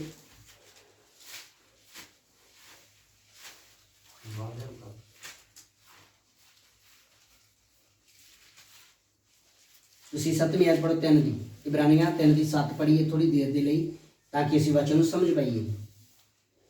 ਜਿਵੇਂ ਪਵਿੱਤਰ ਆਤਮਾ ਆਖਦਾ ਹੈ, ਜਿਵੇਂ ਪਵਿੱਤਰ ਆਤਮਾ ਆਖਦਾਗਾ, ਅੱਜ ਜੇ ਤੁਸੀਂ ਉਹਦੀ ਆਵਾਜ਼ ਸੁਣੋ, ਅੱਜ ਜੇ ਤੁਸੀਂ ਉਸ ਪਵਿੱਤਰ ਆਤਮਾ ਦੀ ਆਵਾਜ਼ ਨੂੰ ਸੁਣੋ ਤਾਂ ਆਪਣੇ ਦਿਲਾਂ ਨੂੰ ਕਠੋਰ ਨਾ ਕਰੋ। ਆਪਣੇ ਦਿਲਾਂ ਨੂੰ ਕਠੋਰ ਨਾ ਕਰੋ। ਔਰ ਪਵਿੱਤਰ ਆਤਮਾ ਦੀ ਪਹਿਲੀ ਆਵਾਜ਼ ਇਹ ਹੈ, ਜੇ ਕਿਸ ਦੇ ਕੰਨ ਨਾਲ ਸੁਣੇ ਕਿ ਆਤਮਾ ਕਲੀਸਿਆ ਨੂੰ ਕੀ ਕਹਿ ਰਿਹਾ ਹੈ। ਆਮੇਨ। ਅੱਜ ਜੇ ਤੁਸੀਂ ਉਸ ਦੀ ਆਵਾਜ਼ ਨੂੰ ਸੁਣੋ ਤੇ ਆਪਣੇ ਦਿਲਾਂ ਨੂੰ ਕਠੋਰ ਨਾ ਕਰਿਓ। ਜੇ ਪੜ੍ਹੀ ਅੱਗੇ, ਜਿਵੇਂ ਬਗਾਵਤ ਦੇ ਉਜਾੜ ਵਿੱਚ, ਜਿਵੇਂ ਬਗਾਵਤ ਦੇ ਦਿਨ ਉਜਾੜ ਦੇ ਵਿੱਚ ਤੁਹਾਡੇ ਪਿਓ ਦਾਦਿਆਂ ਨੇ ਕੀ ਕੀਤਾ? ਮੈਨੂੰ ਪਰਖ ਕੇ ਜਾਂਚਿਆ, ਮੈਨੂੰ ਪਹਿਲਾਂ ਪਰਖਿਆ ਹੈ। ਹਾਂਜੀ। ਹਾਲੇਲੂਇਆ। ਹੁਣ ਮੇਰਾ ਸਵਾਲ ਹੈ ਕਿ ਤੁਸੀਂ ਕਦੇ ਖੁਦਾ ਨੂੰ ਪਰਖਿਆ ਕਿ ਨਹੀਂ ਪਰਖਿਆ? ਕਿਤੇ ਤੁਸੀਂ ਫਸੇ ਆ, ਕਿਤੇ ਮੁਸੀਬਤ ਆ, ਕਿਤੇ ਐਸਾ ਕੰਮ ਆ ਜਿਹੜਾ ਹੋ ਹੀ ਨਹੀਂ ਸੀ ਸਕਦਾ ਔਰ ਖੁਦਾ ਦੇ ਅੱਗੇ ਪ੍ਰਾਰਥਨਾ ਕੀਤੀ, ਖੁਦਾ ਨੂੰ ਪਰਖਿਆ, ਖੁਦਾ ਨੇ ਕੀਤਾ। ਆਮੀਨ। ਕੀਤਾ ਕਿ ਨਹੀਂ ਕੀਤਾ ਦੱਸੋ? ਆਹੀ ਸੀ ਉਹ ਜਗ੍ਹਾ। ਕਹਿੰਦਾ ਉਜਾੜ ਦੇ ਵਿੱਚ, ਕਹਿੰਦਾ ਤੁਹਾਡੇ ਪਿਓ ਦਾਦਿਆਂ ਨੇ ਮੈਨੂੰ ਪਰਖਿਆ ਪਹਿਲਾਂ। ਸੁਣ ਰਹੇ ਹੋ? ਮੈਂ ਇੱਕ ਆਤਮਾ ਕੱਢਣ ਜਾ ਰਿਹਾ ਮੇਰੇ ਭਰਾਵੋ, ਗੌਰ ਕਰਿਓ ਜਿਸ ਗੱਲ ਦੇ ਉੱਤੇ। ਤੁਹਾਡੇ ਪਿਓ ਦਾਦਿਆਂ ਨੇ ਮੈਨੂੰ ਪਰਖਿਆ ਪਹਿਲਾਂ, ਔਰ ਜਦ ਪਿਓ ਦਾਦਿਆਂ ਨੇ ਪਰਖਿਆ, ਯਾਦ ਰੱਖੋ ਇੱਥੇ ਕੋਈ ਖਾਸ ਚੀਜ਼ ਮਿਲੇਗੀ ਤੁਹਾਨੂੰ। ਪੜ੍ਹੀ ਅੱਗੇ, ਜਦ ਤੁਹਾਡੇ ਪਿਓ ਦਾਦਿਆਂ ਨੇ ਮੈਨੂੰ ਪਰਖ ਕੇ ਜਾਂਚਿਆ, ਜਦੋਂ ਤੁਹਾਡੇ ਪਿਓ ਦਾਦਿਆਂ ਨੇ ਮੈਨੂੰ ਪਰਖਿਆ, ਮੈਨੂੰ ਜਾਂਚਿਆ ਗਿਆ ਇਸ ਗੱਲ ਦੇ ਵਿੱਚ। 40 ਵਰੇ ਮੇਰੇ ਕੰਮ ਵੇਖੇ। 40 ਵਰੇ, ਇੱਕ ਅੱਧਾ ਦਿਨ ਨਹੀਂ ਵੀ ਅੱਜ ਦੇਖਿਆ ਕੱਲ ਨੂੰ ਭੁੱਲ ਗਏ, ਨਹੀਂ, ਪੂਰੇ 40 ਵਰਿਆਂ ਤੱਕ ਮੇਰੇ ਕੰਮ ਵੇਖੇ। 40 ਸਾਲ ਬਹੁਤ ਜ਼ਿਆਦਾ ਆ ਮੇਰੇ ਭਰਾਵੋ। 40 ਸਾਲਾਂ ਤੱਕ ਖੁਦਾ ਦੇ ਕੰਮ ਦੇਖ ਕੇ ਬਾਅਦ ਵਿੱਚ ਖੁਦਾ ਨੂੰ ਇੱਕ ਪਾਸੇ ਸੁੱਟ ਦੇਣਾ। ਇਹ ਤਾਂ ਅਸੀਂ ਮੈਂ ਕਹਾਂਗਾ ਹਵਾ ਨਾਲ ਵੀ ਬਹੁਤ ਵੱਡਾ ਅਪਰਾਧ ਕਰੀ ਬੈਠੇ ਆ। ਹਵਾ ਨੇ ਤਾਂ ਇੱਕ ਹੀ ਵਾਰੀ ਕੀਤਾ, ਆਮੇਨ, ਤੇ ਉਹਨਾਂ ਨੇ 40 ਸਾਲਾਂ ਤੱਕ ਕੀਤਾ। ਤਾਂ ਹੁਣ ਸਵਾਲ ਇਹ ਆ ਵੀ ਅਸੀਂ ਕਿੰਨੇ ਵਾਰੀ ਕੀਤਾ? ਸਮਝ ਰਹੇ ਹੋ ਵਚਨ ਨੂੰ ਕਿ ਨਹੀਂ ਸਮਝ ਰਹੇ? ਆਮੀਨ ਆਮੇਨ। ਪੱਲੇ ਕੁਛ ਪੈ ਰਿਹਾ ਨਾ ਸਾਰਿਆਂ ਦੇ? ਆਮੀਨ ਹਾਲੇਲੂਇਆ। ਇੱਕ ਆਤਮਾ ਮੇਰੇ ਪ੍ਰਭੂ ਜਿਹੜੀ ਬਾਗੇਦਾਨ ਦੇ ਵਿੱਚ ਚੱਲੀ, ਬਾਗੇਦਾਨ ਦੇ ਵਿੱਚੋਂ ਬਾਅਦ ਚ ਇਸਰਾਏਲੀਆਂ ਦੇ ਅੰਦਰ ਆ ਗਈ। ਇਸਰਾਏਲੀਆਂ ਦੇ ਵਿੱਚ ਕੰਮ ਉਹਨਾਂ ਨੇ ਵੱਡੇ ਕਰਨੇ ਸ਼ੁਰੂ ਕਰ ਦਿੱਤੇ। ਉਸੇ ਆਤਮਾ ਨੇ ਕਿਹੜੇ ਉੱਥੇ ਇੱਕ ਵਾਰੀ ਆਨਾਗਾਕਾਰੀ ਕੀਤੀ, ਜਦੋਂ ਇਸਰਾਏਲੀਆਂ ਦੇ ਵਿੱਚ ਆ ਗਏ ਉੱਥੇ 40 ਸਾਲਾਂ ਤੱਕ ਖੁਦਾ ਦੇ ਕੰਮ ਵੇਖ ਕੇ ਫੇਰ ਆਨਾਗਾਕਾਰੀ ਕੀਤੀ। ਕਿਸ ਗੱਲ ਵਿੱਚ ਆਨਾਗਾਕਾਰੀ ਕੀਤੀ? ਬਹੁਤ ਕੁਛ ਪਿਆ ਅੱਗੇ ਬੋਲਣ ਦੇ ਲਈ। ਪੜ੍ਹੀਏ। ਇਸ ਕਾਰਨ ਮੈਂ ਉਸ ਪੀੜੀ ਤੋਂ ਗ੍ਰੰਜ ਹੋਇਆ। ਇਸ ਕਰਕੇ ਉਹਨੇ 40 ਸਾਲ ਪਹਿਲਾਂ ਮੇਰੇ ਕੰਮ ਦੇਖੇ, ਮੈਨੂੰ ਪਰਖਿਆ, ਮੇਰੇ ਕੰਮ ਆਪਦੇ ਜੀਵਨ ਦੇ ਵਿੱਚ ਦੇਖੇ, ਪਰ ਮੈਂ ਇਸ ਕਰਕੇ ਇਸ ਪੀੜੀ ਤੋਂ ਦੁਖੀ ਹੋ ਗਿਆ। जी जी ਵੀ ਕੋਈ ਇੱਕ ਅੱਧੀ ਗਲਤੀ ਹੋਵੇ ਤਾਂ ਮੈਂ ਰੁਕਵਾਂ? 40 ਸਾਲਾਂ ਤੱਕ ਲਗਾਤਾਰ ਮੈਨੂੰ ਪਰਖਿਆ, ਔਰ 40 ਸਾਲਾਂ ਦੇ ਪਰਖ ਤੋਂ ਬਾਅਦ ਵੀ ਮੈਨੂੰ ਤੁੱਛ ਕਹਿ ਰਹੇ ਆ ਕਿ ਮੇਰਾ ਆਹ ਕੰਮ ਕਿਵੇਂ ਹੋਵੇਗਾ, ਮੇਰਾ ਇਹ ਕੰਮ ਕਿਵੇਂ ਹੋਵੇਗਾ। ਮੇਰੇ ਭਰਾਵੋ, ਜਾਂ ਤਾਂ ਤੁਸੀਂ ਖੁਦਾ ਨੂੰ ਪਰਖਿਆ ਤੇ ਹੁਣ ਤੁਸੀਂ ਉਹ ਆਤਮਾ ਤੁਹਾਡੇ ਅੰਦਰ ਵੜ ਚੁੱਕੀ ਆ। ਕਿਹੜੀ? शक्ति ਆਮੇਨ। ਬਿਲਕੁਲ ਸਹੀ ਹੈ ਯਾਰ, ਆਮੇਨ। ਖੁਦਾ ਨੂੰ ਪਰਖ ਕੇ ਅੱਜ ਤੁਸੀਂ ਉਸ ਦੇ ਵਚਨ ਤੇ ਸ਼ੱਕ ਕਰ ਰਹੇ ਹੋ। ਨਹੀਂ ਭਾਈ ਜੀ, ਮੈਂ ਨਹੀਂ ਸ਼ੱਕ ਕਰਦਾ, ਮੈਂ ਨਹੀਂ ਸ਼ੱਕ ਕਰਦਾ। ਮੈਂ ਕਿਵੇਂ ਸ਼ੱਕ ਕਰ ਸਕਦਾ? ਮੈਂ ਤਾਂ ਖੁਦਾ ਮੈਂ ਜਾਣਦਾਗਾ। ਮੇਰੇ ਭਰਾਵੋ, ਜੇ ਤੁਹਾਨੂੰ ਇਹੀ ਨਹੀਂ ਪਤਾ ਕਿ ਐਤਵਾਰ ਦਾ ਦਿਨ ਖੁਦਾ ਦਾ ਖਾਸ ਹੁਕਮ ਆ, ਤੇ ਤੁਸੀਂ ਕਰ ਕੀ ਰਹੇ ਹੋ? ਮੈਂ ਤਾਂ ਸਿੱਧਾ ਸਿੱਧਾ ਬੋਲਾਂਗਾ, ਆਮੇਨ। ਸਵੇਰ ਦਾ ਮੈਸੇਜ ਪਤਾ ਆਪਾਂ ਕਿੱਥੋਂ ਸ਼ੁਰੂ ਕੀਤਾ ਸੀ? ਸਵੇਰ ਦੇ ਮੈਸੇਜ ਦਾ ਯਾਦ ਆ ਕਿਸੇ ਨੂੰ? ਕਿੱਥੋਂ ਸ਼ੁਰੂ ਹੋਇਆ? ਉਹ ਅਨਆਗਿਆਕਾਰ ਹੋ ਕੇ ਠੋਕਰ ਖਾਣਗੇ ਜਿਹੜੇ ਚੁਣੇ ਹੀ ਇਸ ਕੰਮ ਦੇ ਲਈ ਗਏ ਆ। ਆਮੇਨ। ਸੁਣਿਆ ਤੁਸੀਂ ਜਰਾ ਇਹਨੂੰ ਬੱਚੇ ਵਿੱਚ ਬਾਬਾ ਕਾਹਦੇ ਲਈ ਚੁਣੇ ਗਏ? ਉਹ ਅਨਆਗਿਆਕਾਰੀ ਦੇ ਲਈ। ਜੇ ਪੜ੍ਹਨਾ ਚਾਹੋਗੇ ਹੁਣ ਵੀ ਪੜ੍ਹ ਸਕਦੇ ਹੋ। ਪੜ੍ਹੋ ਭਾਈ ਜੀ, ਉਸ ਲੇਖ ਨੂੰ ਪੜ੍ਹੋ। ਹਾਂਜੀ, ਤੁਹਾਨੂੰ ਪਤਾ ਹੀ ਹੋਵੇਗਾ, ਪਹਿਲਾ ਪਤਰਸ ਸੀਗਾ ਸ਼ਾਇਦ, ਪਤਰਸ ਦੀ ਪਹਿਲੀ ਪੱਤਰੀ ਜੀ, ਔਰ ਉਸਦਾ ਦੂਸਰਾ ਦੇ। अच्छा ठोकर दा पत्थर ਯਾਦ ਰੱਖੋ ਕੀ ਆ? ਠੋਕਰ ਦਾ ਪੱਥਰ, ते ठेडा खान दी चट्टान ਠੇਡਾ ਖਾਨ ਦੀ ਚਟਾਨ। ਵਾਹ ਜੀ ਵਾਹ, ਕੀ ਬਾਤ ਹੈ, ਕੀ ਵਚਨ ਹੈ। ਉਹੀ ਖੁਦਾ ਜਿਹੜਾ ਸਾਡੇ ਨਾਲ ਕੰਮ ਕਰਦਾ ਰਿਹਾ, ਉਹੀ ਖੁਦਾ ਅੱਜ ਇੱਕ ਵਚਨ ਬੋਲੇਗਾ ਤੇ ਤੁਹਾਨੂੰ ਠੋਕਰ ਲੱਗੇਗੀ। ਉਹੀ ਖੁਦਾ ਜਿਹੜਾ ਤੁਹਾਡੇ ਲਈ ਇੱਕ ਪਹਾੜ ਬਣ ਕੇ ਅੱਗੇ ਖੜਦਾ ਸੀ ਜਦੋਂ ਤੁਹਾਡੇ ਨਾਲ ਲੜਨ ਦੇ ਲਈ ਤੁਹਾਡੇ ਵੈਰੀ ਆਉਂਦੇ ਸੀ, ਔਰ ਉਹ ਖੁਦਾ ਇੱਕ ਚਟਾਨ ਬਣ ਕੇ ਤੁਹਾਡੇ ਅੱਗੇ ਖੜਦਾ ਸੀ। ਆਮੇਨ। ਸਮਝ ਰਹੇ ਹੋ ਤੁਸੀਂ ਇਸ ਗੱਲ ਨੂੰ? ਤਾਂ ਅੱਜ ਉਹੀ ਚਟਾਨ ਇੱਕ ਠੇਡੇ ਦਾ ਕਾਰਨ ਬਣ ਰਹੀ ਹੈ। ਹਾਲੇਲੂਇਆ। ਮੇਰੇ ਭਰਾਵੋ, ਸ਼ੱਕੀ ਆਤਮਾ ਨੂੰ ਬਾਹਰ ਕੱਢ ਲਓ ਜੇ ਬਚਣਾ ਚਾਹੁੰਦੇ ਆ। ਮੈਂ ਤਾਂ ਤੁਹਾਨੂੰ ਦੱਸ ਰਿਹਾ ਕਿ ਅਸੀਂ ਯੁੱਧ ਦੇ ਮੈਦਾਨ ਦੇ ਵਿੱਚ ਖੜੇ ਹੋਏ ਹਾਂ।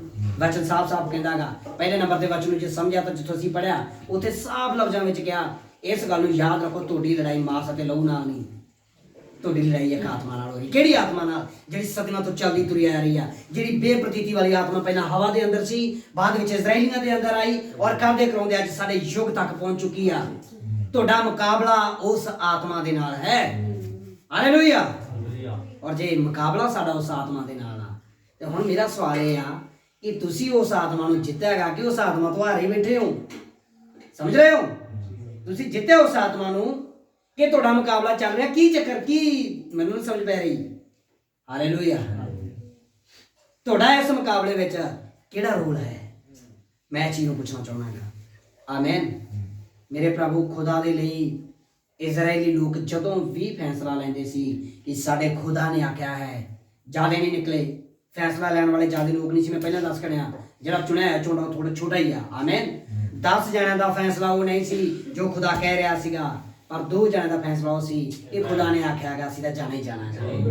ਆਮੇਨ। 10 ਜਣੇ ਕਹਿ ਰਹੇ ਸੀ ਅੱਜ ਦੇ ਦਿਨ ਆ ਜਾਓਗੇ, ਕੀ ਹੋ ਜਾਊਗਾ? ਸੁਣ ਰਹੇ? ਅੱਜ ਦੇ ਦਿਨ ਨਾਲ ਕੀ ਫਰਕ ਪੈਂਦਾ ਭਾਈ? ਤਾਂ ਕੋਈ ਗੱਲ ਨਹੀਂ। ਅੱਜ ਮੈਨੂੰ ਇੱਕ ਵਾਰੀ ਕਿਸੇ ਭੈਣ ਨੇ ਆਖਿਆ ਸੀਗਾ, ਅੱਜ ਹੀ ਉਹ ਵਿਰਕਾਂ ਵਾਲੇ ਜਿਹੜੇ ਆਏ ਸੀ, ਉਹ ਕਹਿੰਦੇ ਭਾਈ ਜੀ ਜੇ ਆਪਾਂ ਐਤਵਾਰ ਦੀ ਬੰਦਗੀ ਰੱਖ ਲਈਏ। ਮੈਂ ਕਿਹਾ ਮੈਂ ਨਹੀਂ ਆ ਸਕਦਾ। ਕਨਵੈਨਸ਼ਨ ਦੀ ਗੱਲ ਕਰਦੇ ਸੀ। ਮੈਂ ਕਿਹਾ ਨਾ ਮੈਂ ਆਵਾਂ ਤੇ ਨਾ ਹੀ ਆਵੇ ਪਾਸਟਰ ਸਾਈਮਨ। ਮੈਂ ਕਿਹਾ ਤੁਸੀਂ ਕਰ ਲਿਓ ਜੀ ਭਾਈ। ਤੇ ਉਹ ਭਾਈ ਵਿਚਾਰਾ ਕਿਉਂਕਿ ਬੱਚੇ ਨੂੰ ਜਾਣਦਾ ਨਹੀਂ, ਉਸਨੇ ਆਖਿਆ ਭਾਈ ਜੀ ਜੇ ਆਪਾਂ ਇਸ ਤਰ੍ਹਾਂ ਕਰਕੇ ਚਲੋ ਆਪਾਂ ਖੁਦਾ ਤੋਂ ਮਾਫੀ ਮੰਗ ਲਾਂਗੇ ਤੇ ਉਸ ਦਿਨ ਆਪਾਂ ਇੱਥੇ ਬੰਦਗੀ ਕਰ ਲਈਏ। ਸਮਝ ਰਹੇ ਹੋ? ਖੁਦਾ ਦੇ ਇਰਾਦੇ ਬਦਲਣ ਦੀ ਕੋਸ਼ਿਸ਼ ਕਰ ਰਹੇ ਹਾਂ, ਅਸੀਂ ਨਹੀਂ ਬਦਲਣਾ ਚਾਹੁੰਦੇ। ਕਿ ਭਾਈ ਜੀ ਇੱਕ ਦਿਨ ਦੀ ਕਿੱਡੀ ਗੱਲ ਆ। ਜੇ ਇੱਕ ਦਿਨ ਖੁਦਾ ਦੀ ਮਰਜ਼ੀ ਇੱਛਾ ਹੈਗੀ ਆ ਕਿ ਖੁਦਾ ਨੇ ਉੱਥੇ ਗੱਲ ਕਰਨੀ ਆ ਤੇ ਜ਼ਰੂਰੀ ਹੈ ਕਿ ਅਸੀਂ ਖੁਦਾ ਨੂੰ ਅਗਲਾ ਦਿਨ ਦੇ ਦਈਏ। ਹਾਲੇਲੂਇਆ। ਮੇਰੇ ਪ੍ਰਭੂ ਅੱਜ ਸ਼ੈਤਾਨ ਬੜੀ ਬਰੀਕੀ ਦੇ ਵਿੱਚ ਚੱਲ ਕੇ ਤੁਹਾਨੂੰ ਤੁਹਾਡੇ ਇਰਾਦਿਆਂ ਤੋਂ ਖੁਦਾ ਦੇ ਵਚਨ ਤੋਂ ਪਾਸੇ ਕਰ ਰਿਹਾ ਹੈਗਾ। ਕਰਨਾ ਕੀ ਆ? ਸਿਰਫ ਇੱਕ ਛੋਟੀ ਜੀ ਹਮੀ ਆ, ਸਿਰਫ ਛੋਟੀ ਜੀ, ਫਰਕ ਕੋਈ ਵੀ ਨਹੀਂ ਤੁਹਾਡੇ ਤੋਂ, ਸਿਰਫ ਇੱਕ ਵਾਰੀ ਹਾਂ ਜਾਂ ਨਾ, ਬਸ ਆਹੀ ਕਰਵਾਉਣਾ ਉਹਨੇ। ਹਾਂਜੀ, ਮੇਰਾ ਸਵਾਲ ਹੈ, ਮੰਨ ਕੇ ਚਲੋ ਮੈਂ ਕਿਸੇ ਭਾਈ ਨੂੰ ਪੁੱਛਾਂ, ਭਾਈ ਸੰਦੀਪ ਨੂੰ ਪੁੱਛਾਂ, ਭਾਈ ਜੀ ਤੁਸੀਂ ਕੱਲ ਨੂੰ ਬੰਦਗੀ ਵਿੱਚ ਜਾਓਗੇ? ਤੁਹਾਡੀ ਹਾਂ ਜਾਂ ਨਾ, ਮੰਨ ਕੇ ਚਲੋ, ਮੈਂ ਇੱਕ ਉਦਾਹਰਨ ਦੇ ਤੌਰ ਤੇ ਕਹਿ ਰਿਹਾ, ਠੀਕ ਹੈ, ਐਗਜ਼ਾਮਪਲ ਦੇ ਤੌਰ ਤੇ ਕਹਿ ਰਿਹਾ। ਭਾਈ ਨੂੰ ਮੈਂ ਪੁੱਛਾਂ, ਭਾਈ ਜੀ ਤੁਹਾਡੀ ਹਾਂ ਕਿ ਨਾ ਹੈਗੀ ਆ? ਭਾਈ ਕਹੋ ਭਾਈ ਸ਼ਾਇਦ ਨਾ ਕੱਲ ਨੂੰ ਮੈਨੂੰ ਦੁਕਾਨ ਤੇ ਜਾਣਾ ਪਊਗਾ। ਇਹਦਾ ਮਤਲਬ ਹਾਂ ਦਾ ਪਾਸਾ ਤਾਂ ਹੈ ਨਹੀਂ ਤੇ ਨਾ ਇਹਨੇ ਕਹੀ ਨਹੀਂ ਤੇ ਆਤਮਾ ਪ੍ਰਗਟ ਹੋ ਗਈ। ਠੀਕ ਹੈ, ਹਾਂ ਵੀ ਨਹੀਂ ਕਹੀ, ਨਾ ਵੀ ਨਹੀਂ ਕਹੀ, ਆਤਮਾ ਪ੍ਰਗਟ ਹੋ ਗਈ। ਮੇਰੇ ਪ੍ਰਭੂ ਵਚਨ ਵਿੱਚ ਲਿਖਿਆ ਤੁਹਾਡੀ ਹਾਂ ਦੀ ਹਾਂ ਹੀ ਹੋਵੇ, ਆਮੇਨ, ਤੇ ਨਾ ਦੀ ਨਾ ਹੋਵੇ। ਯਾਦ ਰੱਖੋ ਇਸ ਗੱਲ ਨੂੰ। ਮੈਂ ਕਹਿੰਦਾ ਵਿਸ਼ਵਾਸੀ ਦੇ ਲਈ ਨਾ ਦਾ ਤਾਂ ਕੋਈ ਮਹੀਨਾ ਹੀ ਨਹੀਂ ਹੈਗਾ, ਵਿਸ਼ਵਾਸੀ ਦੇ ਲਈ ਯੈਸ ਆਮੇਨ ਹੈ। ਹਾਲੇਲੂਇਆ। ਵਿਸ਼ਵਾਸੀ ਦੇ ਲਈ ਕੱਲੀ ਆਮੇਨ ਹੈ। ਹਾਂ, ਮੈਂ ਵਿਸ਼ਵਾਸ ਕਰਦਾ ਪ੍ਰਭੂ, ਕੋਈ ਗੱਲ ਨਹੀਂ, ਜਿੱਥੇ ਮੇਰੇ 6 ਦਿਨ ਮੈਂ ਕੰਮ ਕੀਤਾਗਾ, ਸੌਰੀ ਜੇ 4 ਦਿਨ ਮੇਰੀ ਛੁੱਟੀ ਵੱਜੀ ਆ, ਅੱਜ 5ਵਾਂ ਦਿਨ ਆ ਗਿਆ, ਜਦੋਂ 6ਵਾਂ ਦਿਨ ਆ ਗਿਆ ਉਦੋਂ ਹੁੰਦਾ ਕੀ ਆ, 6ਵੇਂ ਦਿਨ ਕੰਮ ਮਿਲ ਗਿਆ, 7ਵੇਂ ਦਿਨ ਸਕੰਜੇ ਵਾਸਤੇ ਕੰਮ ਮਿਲਿਆਗਾ ਤਾਂ ਕਿ 7ਵੇਂ ਦਿਨ ਤੁਹਾਨੂੰ ਛੁੱਟੀ ਨਾ ਮਿਲ ਸਕੇ। 6 ਦਿਨਾਂ ਤੱਕ ਜਾਂਦੇ ਫਿਰੇ, ਆਮੇਨ, 5 ਦਿਨਾਂ ਤੱਕ ਤੁਰੇ ਫਿਰੇ, ਔਰ 6ਵੇਂ ਦਿਨ ਕੀ ਹੋਇਆ? ਕੰਮ ਮਿਲ ਗਿਆ। ਕਿਉਂ ਮਿਲਿਆ 6ਵੇਂ ਦਿਨ ਕੰਮ? ਕਦੇ ਗੌਰ ਕਰਿਓ ਜੀ। ਦੁਸ਼ ਦੇ ਹੱਥ ਵਿੱਚ ਆ ਸਾਰੀ ਬਾਦਸ਼ਾਹੀ, ਇਸ ਗੱਲ ਨੂੰ ਯਾਦ ਰੱਖਿਓ ਜੀ। 6 ਦਿਨਾਂ ਤੱਕ 5 ਦਿਨਾਂ ਤੱਕ ਕੋਈ ਕੰਮ ਨਹੀਂ ਮਿਲਿਆ, 6ਵੇਂ ਦਿਨ ਕੰਮ ਮਿਲ ਗਿਆ। ਕਿਉਂ ਮਿਲਿਆ? ਤਾਂ ਕਿ 7ਵੇਂ ਦਿਨ ਤੈਨੂੰ ਕਹਿ ਸਕੇ ਲੈ ਭਾਈ ਜੀ ਅੱਜ ਕੰਮ ਚੱਲਿਆਗਾ, ਹੁਣ ਸਿੱਧੀ ਸਿੱਧੀ ਜੀ ਗੱਲ ਆ ਵੀ ਚੁੱਪ ਕਰਕੇ ਤੁਰਿਆ ਨਹੀਂ। ਸੁਣ ਰਹੇ ਹੋ? ਇਹ ਆ ਬਰੀਕ ਚਾਲ ਸ਼ੈਤਾਨ ਦੀ। ਉਹਨੇ ਆਖਿਆ ਤੁਸੀਂ ਸ਼ੈਤਾਨ ਦੇ ਬਰੀਕ ਤੋਂ ਬਰੀਕ ਪੜੋਗੇ ਉੱਥੇ ਹੀ ਅਫਸੀਆਂ ਦੀ। ਬਸ ਮੈਂ ਬੰਦ ਕਰਨ ਲੱਗਿਆਗਾ ਥੋੜੀ ਦੇਰ ਬੋਲ ਕੇ, ਔਰ ਇਹ ਜਗ੍ਹਾ ਇਬਰਾਨੀਆਂ ਦੇ ਵਿੱਚ ਰੱਖਿਓ ਜਿਵੇਂ, ਕਿਉਂਕਿ ਇੱਥੇ ਇੱਕ ਆਤਮਾ ਨੂੰ ਅਸੀਂ ਪਕੜਨ ਜਾ ਰਹੇ ਹਾਂ।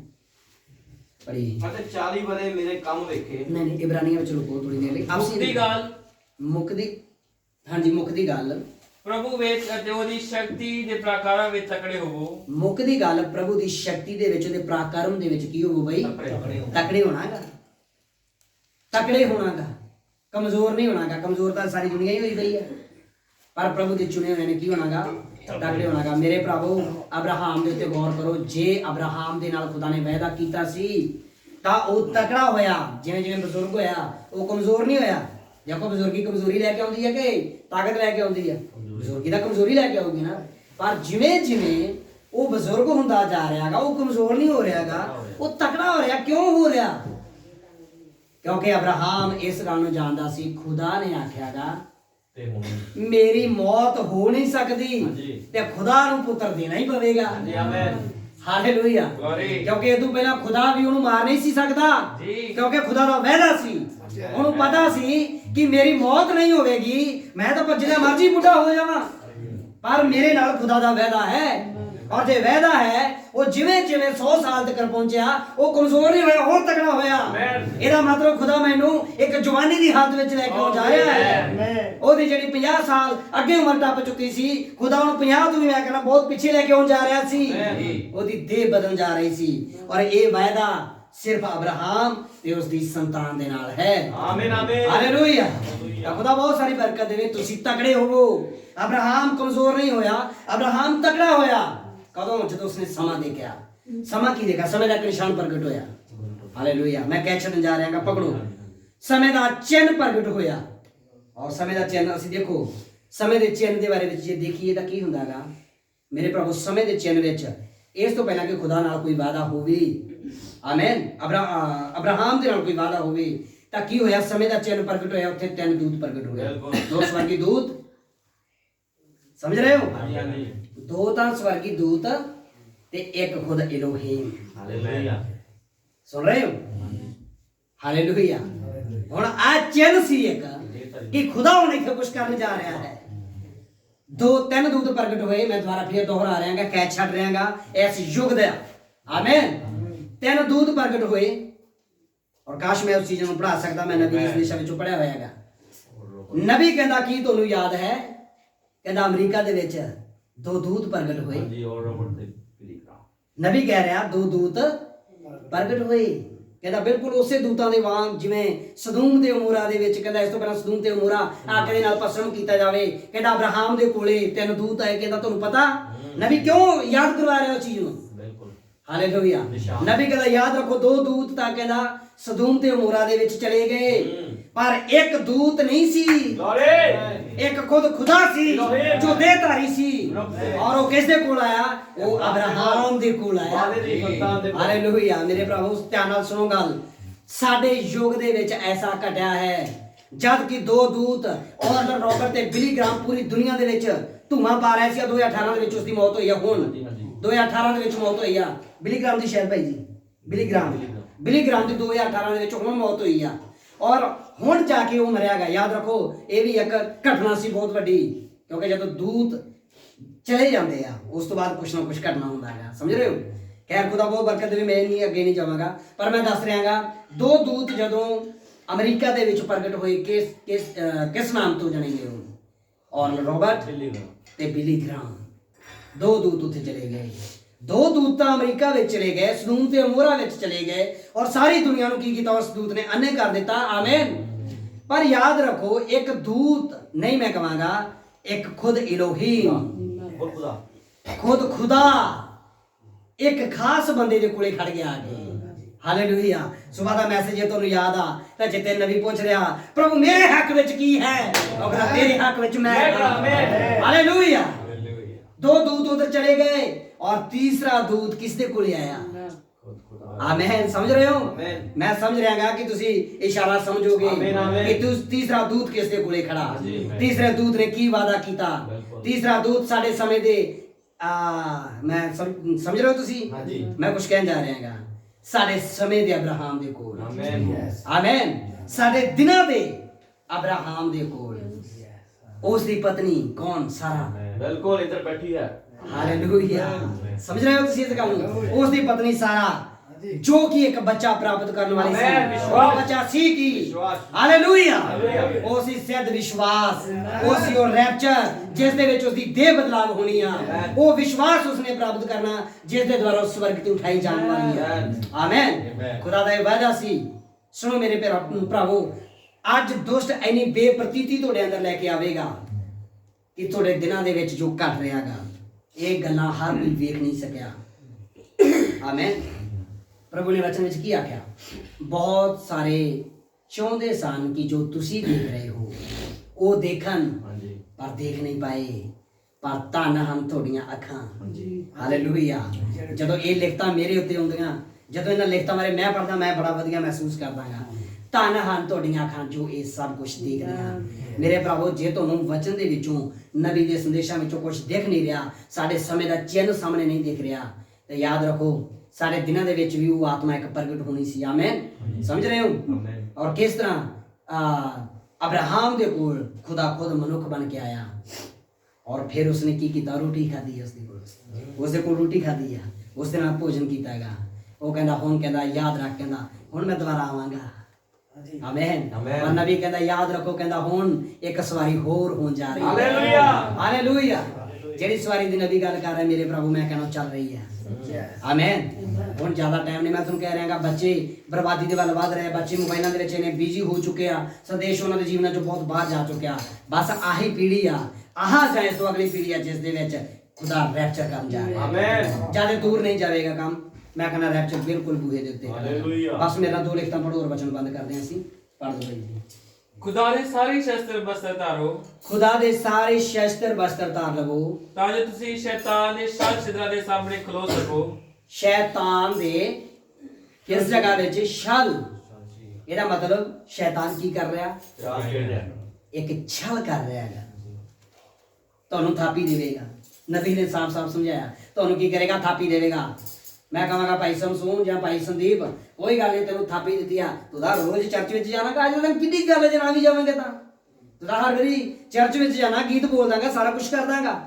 ਨਬੀ ਕਹਿੰਦਾ ਸ਼ੈਤਾਨ ਨੂੰ ਥਾਪੀ ਨਾ ਦੇਣ ਦਿਓ। ਨਬੀ ਨੇ ਕਹੀ ਇਹ ਗੱਲ, ਸ਼ੈਤਾਨ ਨੂੰ ਆਪਦੇ ਮੋਢੇ ਦੇ ਨੇੜੇ ਨਾ ਹੋਣ ਦਿਓ। ਜੇ ਉਹਨੇ ਮਾੜਾ ਜਿਹਾ ਵੀ ਐਂ ਕਰਤਾ ਨਾ, ਤੁਸੀਂ ਫੁੱਲ ਜਾਓਗੇ, ਔਰ ਜੇ ਤੁਸੀਂ ਫੁੱਲ ਗਏ ਤੁਸੀਂ ਨਾਸ਼ ਹੋ ਜਾਓਗੇ। ਸ਼ੈਤਾਨ ਨੂੰ ਇਹ ਕੰਮ ਕਰਨ ਨਾ ਦਿਓ। ਆਮੀਨ। ਸ਼ੈਤਾਨ ਨੂੰ ਥਾਪੀ ਨਾ ਦੇ ਦਿਓ। ਹਾਂ ਭਾਈ ਜੀ ਮੈਂ ਰੋਜ਼ੇ ਰੱਖਦਾ, ਮੈਂ ਪ੍ਰਾਰਥਨਾ ਕਰਦਾ, ਮੈਂ ਸਾਰਾ ਕੁਝ ਕਰਦਾ, ਸ਼ੈਤਾਨ ਨੂੰ ਇਹ ਕਹਿਣ ਦਾ ਮੌਕਾ ਨਾ ਦਿਓ। ਸਮਝ ਰਹੇ ਹੋ ਮੈਂ ਕੀ ਕਹਿਣ ਜਾ ਰਿਹਾਗਾ? ਹਾਲੇਲੂਇਆ। ਸ਼ੈਤਾਨ ਨੂੰ ਇੰਨੀ ਵੇਲ ਨਾ ਦਿਓ ਕਿ ਉਹ ਤੁਹਾਡੇ ਉੱਤੇ ਆ ਕੇ ਥਾਪੀ ਦੇਵੇ। ਜੇ ਉਸਨੇ ਇਹ ਕੰਮ ਕਰ ਦਿੱਤਾ ਤੇ ਤੁਹਾਨੂੰ ਸਿੱਟਣ ਲੱਗਾ ਮਿੰਟ ਮਰੇਗਾ ਉਹ। ਆਮੀਨ। ਥੋੜਾ ਜਿਹਾ ਅੱਗੇ ਪੜੀਏ, ਬਸ ਮੈਂ ਵਚਨ ਬੰਦ ਕਰਦਾ। ਖੁਦਾ ਦੇ ਸਾਰੇ ਸ਼ਸਤਰ ਬਸਤਰ ਧਾਰੋ ਖੁਦਾ ਦੇ ਸਾਰੇ ਸ਼ਸਤਰ ਬਸਤਰ ਧਾਰ ਲਓ ਤਾਂ ਜੋ ਤੁਸੀਂ ਸ਼ੈਤਾਨ ਦੇ ਛਲ ਛਿਦਰਾਂ ਦੇ ਸਾਹਮਣੇ ਖਲੋ ਸਕੋ। ਤਾਂ ਜੋ ਤੁਸੀਂ ਸ਼ੈਤਾਨ ਦੇ ਸਾਰੇ ਛਲ ਛਦਰਾਂ ਦੇ ਸਾਹਮਣੇ ਖੜ ਸਕੋ। ਤੁਸੀਂ ਉਸ ਦੀਆਂ ਚਲਾਕੀਆਂ, ਜੇ ਤੁਸੀਂ ਚਲਾਕੀ ਨਹੀਂ ਪਛਾਣ ਰਹੇ, ਹਾਂਜੀ ਅੱਜ ਉਹ ਆਤਮਾ ਕੀ ਕਰ ਰਿਹਾਗਾ? ਹਾਂ ਭਾਈ ਕੋਈ ਗੱਲ ਨਹੀਂ, ਕੰਮ ਚੱਲਿਆ, ਨਵਾਂ ਚੱਲਿਆ, ਕੋਈ ਗੱਲ ਨਹੀਂ, ਜਾਓ। ਸ਼ੈਤਾਨ ਅੱਜ ਇਹੀ ਕੁਛ ਕਰੇਗਾ, ਹੋਰ ਕੀ ਕਰੇਗਾ? ਤੁਹਾਨੂੰ ਸੰਗਤ ਤੋਂ ਸਿੱਖਣ ਵਾਸਤੇ ਆਹੀ ਕੁਛ ਕਰੇਗਾ ਉਹ। ਸੁਣ ਰਹੇ ਹੋ? ਮੈਂ ਨਹੀਂ ਕਹਿ ਰਿਹਾ ਵੀ ਕੰਮ ਨਾ ਕਰੋ, ਕੰਮ ਕਰੋ, ਪਰ ਖੁਦਾ ਦੇ ਲਈ ਜੋ ਦੇਣਾ ਪ੍ਰਭੂ ਦਾ ਵਚਨ ਕਹਿੰਦਾ ਹੈਗਾ ਉਸ ਦੇ ਲਈ ਬੜਾ ਜ਼ਰੂਰੀ ਆ, ਕਿਉਂਕਿ ਇਹੀ ਵਚਨ ਆ ਜਿਹਨੇ ਤੁਹਾਡੇ ਘਰਾਂ ਵਿੱਚ, ਆਮੀਨ, ਤੇ ਤੁਹਾਡੇ ਜੀਵਨਾਂ ਦੇ ਵਿੱਚ ਇੱਕ ਬਹਾਲੀ ਦਾ ਸੰਦੇਸ਼ ਪ੍ਰਗਟ ਕਰਨਾਗਾ। ਤੁਹਾਡੇ ਜੀਵਨਾਂ ਦੇ ਵਿੱਚ ਤੁਹਾਡੀ ਦੇਹਾਂ ਨੂੰ ਬਦਲਣਾਗਾ। ਇਹੀ ਸੰਦੇਸ਼ ਹੈ, ਇਹੀ ਵਚਨ ਆ। ਕਦੋਂ ਗੱਲ ਕਰੋਗੇ ਖੁਦਾ ਨਾਲ? ਸਿੱਧੀ ਸਿੱਧੀ ਗੱਲ ਆ। ਕਦੋਂ ਤੁਸੀਂ ਖੁਦਾ ਨਾਲ ਗੱਲ? ਸ਼ਾਮ ਨੂੰ ਭਾਈ ਜੀ ਚਲ ਬੰਦਗੀ ਹੁੰਦੀ ਆ। ਯਾਦ ਰੱਖੋ ਮੇਰੇ ਭਰਾਵੋ, ਖੁਦਾ ਬੜੀ ਰੀਝ ਦੇ ਨਾਲ 6 ਦਿਨ ਕੰਮ ਕਰਕੇ 7ਵੇਂ ਦਿਨ ਦੇ ਵਿੱਚ ਆਪਦੇ ਬੱਚਿਆਂ ਦੇ ਨਾਲ ਆਰਾਮ ਕਰ ਰਿਹਾ ਹੈ। ਸੁਣ ਰਹੇ ਹੋ ਤੁਸੀਂ ਇਸ ਗੱਲ ਨੂੰ? 7ਵੇਂ ਦਿਨ ਕੀ ਕਰ ਰਿਹਾ ਹੈਗਾ ਉਹ? ਆਰਾਮ ਕਰ ਰਿਹਾ ਹੈਗਾ। ਖੁਦਾ ਨੇ ਆਰਾਮ ਦਿੱਤਾ, ਤੁਸੀਂ ਗੁਲਾਮੀ ਵਿੱਚ ਚਲੇ ਆ ਰਹੇ ਹੋ। ਖੁਦਾ ਆਰਾਮ ਦੇ ਲਈ ਲੈ ਕੇ ਆ ਰਿਹਾ ਕਿ ਤੁਸੀਂ ਆਰਾਮ ਕਰੋ। ਤੁਸੀਂ ਕਹਿੰਦੇ ਨਹੀਂ ਭਾਈ ਜੀ ਹੁਣ ਤਾਂ ਡੇ ਨਾਈਟ ਵੀ ਚਲਾਈ ਲਈਏ।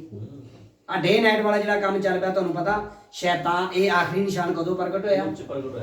ਕੂਚ ਦੀ ਕਿਤਾਬ ਦੇ ਵਿੱਚ ਜਦੋਂ ਮੂਸਾ ਪ੍ਰਗਟ ਹੋਇਆ ਕਿ ਪਹਿਲਾਂ ਤਾਂ ਕੰਮ ਸੀਗਾ ਇਕੱਲੇ ਬੰਦੇ ਕਰਦੇ ਸੀਗੇ, ਪਰ ਜਦੋਂ ਉਹਨਾਂ ਨੂੰ ਪਤਾ ਲੱਗਿਆ ਕਿ ਹੁਣ ਤਾਂ ਵਾਅਦੇ ਦਾ ਪੁੱਤਰ ਇਹਨਾਂ ਵਿੱਚ ਪ੍ਰਗਟ ਹੋਣ ਜਾ ਰਿਹਾਗਾ, ਤੇ ਉਦੋਂ ਫਿਰ ਕੀ ਕਰ ਦਿੱਤਾ? ਇਸਤਰੀ ਤੇ ਜਨਾਨੀਆਂ ਆਪਸ ਵਿੱਚ ਮਿਲ ਨਾ ਸਕਣ, ਦੋਨਾਂ ਨੂੰ ਇੰਨਾ ਬਿਜ਼ੀ ਕਰ ਦਿੱਤਾ, ਇੰਨਾ ਕੰਮ ਦੇ ਵਿੱਚ ਬਿਜ਼ੀ ਕਰ ਦਿੱਤਾ ਕਿ ਉਹ ਇੱਕ ਦੂਸਰੇ ਨਾਲ ਬੈਠ ਕੇ ਵਚਨ ਵੀ ਸਾਂਝਾ ਨਾ ਕਰ ਸਕਣ। ਇੰਨਾ ਕੰਮ ਦੇ ਵਿੱਚ ਭੰਨ ਤੋੜ ਕੇ ਘਰੇ ਆਉਂਦੀਆਂ ਸੀ ਕਿ ਜਦੋਂ ਵੀ ਉਹ ਆਪਣੇ ਘਰੇ ਆਉਂਦੀਆਂ ਸੀ ਬਸ ਮਸਾਂ ਰੋਟੀ ਖਾਧੀ ਜਾਂਦੀ ਸੀ ਤੇ ਨਾਲ ਡਿੱਗ ਪੈਂਦੀਆਂ ਸੀ। ਦਵਾ ਦਾ ਵੀ ਮੌਕਾ ਨਹੀਂ ਸੀ ਮਿਲਦਾ। ਇਹ ਸੀ ਆਖਰੀ ਨਿਸ਼ਾਨ ਜਦੋਂ ਉਹਨਾਂ ਦੇ ਵਿਚਕਾਰ ਮੂਸਾ ਪ੍ਰਗਟ ਹੋ ਰਿਹਾ ਸੀ। ਆਮੀਨ। ਛੁਟਕਾਰੇ ਦਾ ਪੁੱਤਰ ਲਿਖਿਆਗਾ। ਜਦੋਂ ਛੁਟਕਾਰੇ ਦਾ ਪੁੱਤਰ ਉਹਨਾਂ ਦੇ ਵਿੱਚ ਪ੍ਰਗਟ ਹੋਇਆ, ਉਸ ਤੋਂ ਪਹਿਲਾਂ ਹਾਲਾਤ ਕਰ ਦਿੱਤੇ ਸੀ। ਆਮੀਨ। ਸੁਣ ਰਹੇ ਹੋ ਤੁਸੀਂ ਸਾਰੇ ਜਣੇ? ਖੁਦਾ ਬਹੁਤ ਸਾਰੀ ਬਰਕਤ ਦੇਵੇ। ਪੜ੍ਹ ਲਓ ਭਾਈ। ਕਿਉਂ ਜੋ ਸਾਡੀ ਲੜਾਈ ਲਹੂ ਅਤੇ ਮਾਸ ਨਾਲ ਨਹੀਂ, ਸਗੋਂ ਹਕੂਮਤਾਂ, ਅਖਤਿਆਰਾਂ ਅਤੇ ਇਸ ਅੰਧਕੋਰ ਦੇ ਮਹਾਰਾਜਿਆਂ ਅਤੇ ਦੁਸ਼ਟ ਆਤਮਾ ਨਾਲ ਹੁੰਦੀ ਹੈ। ਸਾਡੀ ਲੜਾਈ ਤਾਂ ਭਰਾ ਜੀ ਦੁਸ਼ਟ ਆਤਮਾ ਦੇ ਨਾਲ ਆ। ਹੁਣ ਦੁਸ਼ਟ ਆਤਮਾ ਤੁਹਾਨੂੰ ਦੀਂਦੇ ਆ ਕਿ ਨਹੀਂ? ਇਹ ਸੁਪਨਿਆਂ ਵਾਲੇ ਦੁਸ਼ਟ ਆਤਮਾ ਨਹੀਂ। ਸਿੱਧੀ ਸਿੱਧੀ ਜੀ ਮੈਂ ਗੱਲ ਕਰਦਾਂਗਾ। ਮੈਂ ਸੁਪਨੇ 'ਚ ਇੰਨੇ ਦੁਸ਼ਟ ਆਤਮੇ ਦੇਖਿਆ, ਸੁਪਨੇ ਵਾਲੇ ਦੁਸ਼ਟ ਆਤਮੇ ਨਹੀਂ। ਇਹ ਤਾਂ ਸਿੱਧੀ ਸਿੱਧੀ ਜੀ ਗੱਲ ਆ। ਵਚਨ ਕਹਿੰਦਾਗਾ ਇਹ ਦੁਸ਼ਟ ਆਤਮੇ ਤਾਂ ਹੁਣ ਦੇਹ ਧਾਰੀ ਫਿਰਦੇ ਆ। ਇਹ ਤਾਂ ਹੁਣ ਤੁਹਾਨੂੰ ਜੇ ਦੁਸ਼ਟ ਆਤਮਾ ਕਿਸੇ ਦੇਹ ਵਿੱਚ ਦਿਖਦਾ ਤਾਂ ਫਿਰ ਮੈਂ ਕਹਿ ਸਕਦਾ ਹਾਂ ਭਾਈ ਜੀ ਤੁਸੀਂ ਵਚਨ ਨੂੰ ਸਿਆਣ ਰਹੇ ਹੋ। ਜੇ ਦੁਸ਼ਟ ਆਤਮਾ ਦੇਹ ਵਿੱਚ ਨਹੀਂ ਨਾ ਦਿਖਦਾ ਫਿਰ ਇਹਦਾ ਮਤਲਬ ਤੁਹਾਨੂੰ ਖਤਰਾ ਹਜੇ ਹੈਗਾਗਾ। ਸੁਣ ਰਹੇ ਹੋ? ਇਹ ਆਖਰੀ ਨਿਸ਼ਾਨ ਆ ਦੇਹ ਦੇ ਅੰਦਰ ਦੁਸ਼ਟ ਆਤਮੇ ਨੂੰ ਪਹਿਚਾਨਣਾ। ਸੁਣ ਰਹੇ ਹੋ ਸਾਰੇ ਜਣੇ? ਖੁਦਾ ਬਹੁਤ ਬਰਕਤ ਦੇਵੇ। ਪੜ੍ਹ ਦੋ। ਜੋ ਸਵਰਗੀ ਥਾਵਾਂ ਵਿੱਚ ਹਨ। ਬਸ ਹੁਣ ਤੁਸੀਂ ਇਬਰਾਨੀਆਂ ਜਿੱਥੇ ਛੱਡਿਆ ਸੀ ਉਸ ਜਗ੍ਹਾ ਨੂੰ ਪੜ੍ਹ ਦੋ। ਬਸ ਜਦ 40 ਵਰੇ ਮੇਰੇ ਕੰਮ ਵੇਖੇ, ਉਹਨਾਂ ਨੇ 40 ਵਰੇ ਕੀ ਕੀਤਾ? ਮੇਰੇ ਕੰਮ ਦੇਖੇ ਆ।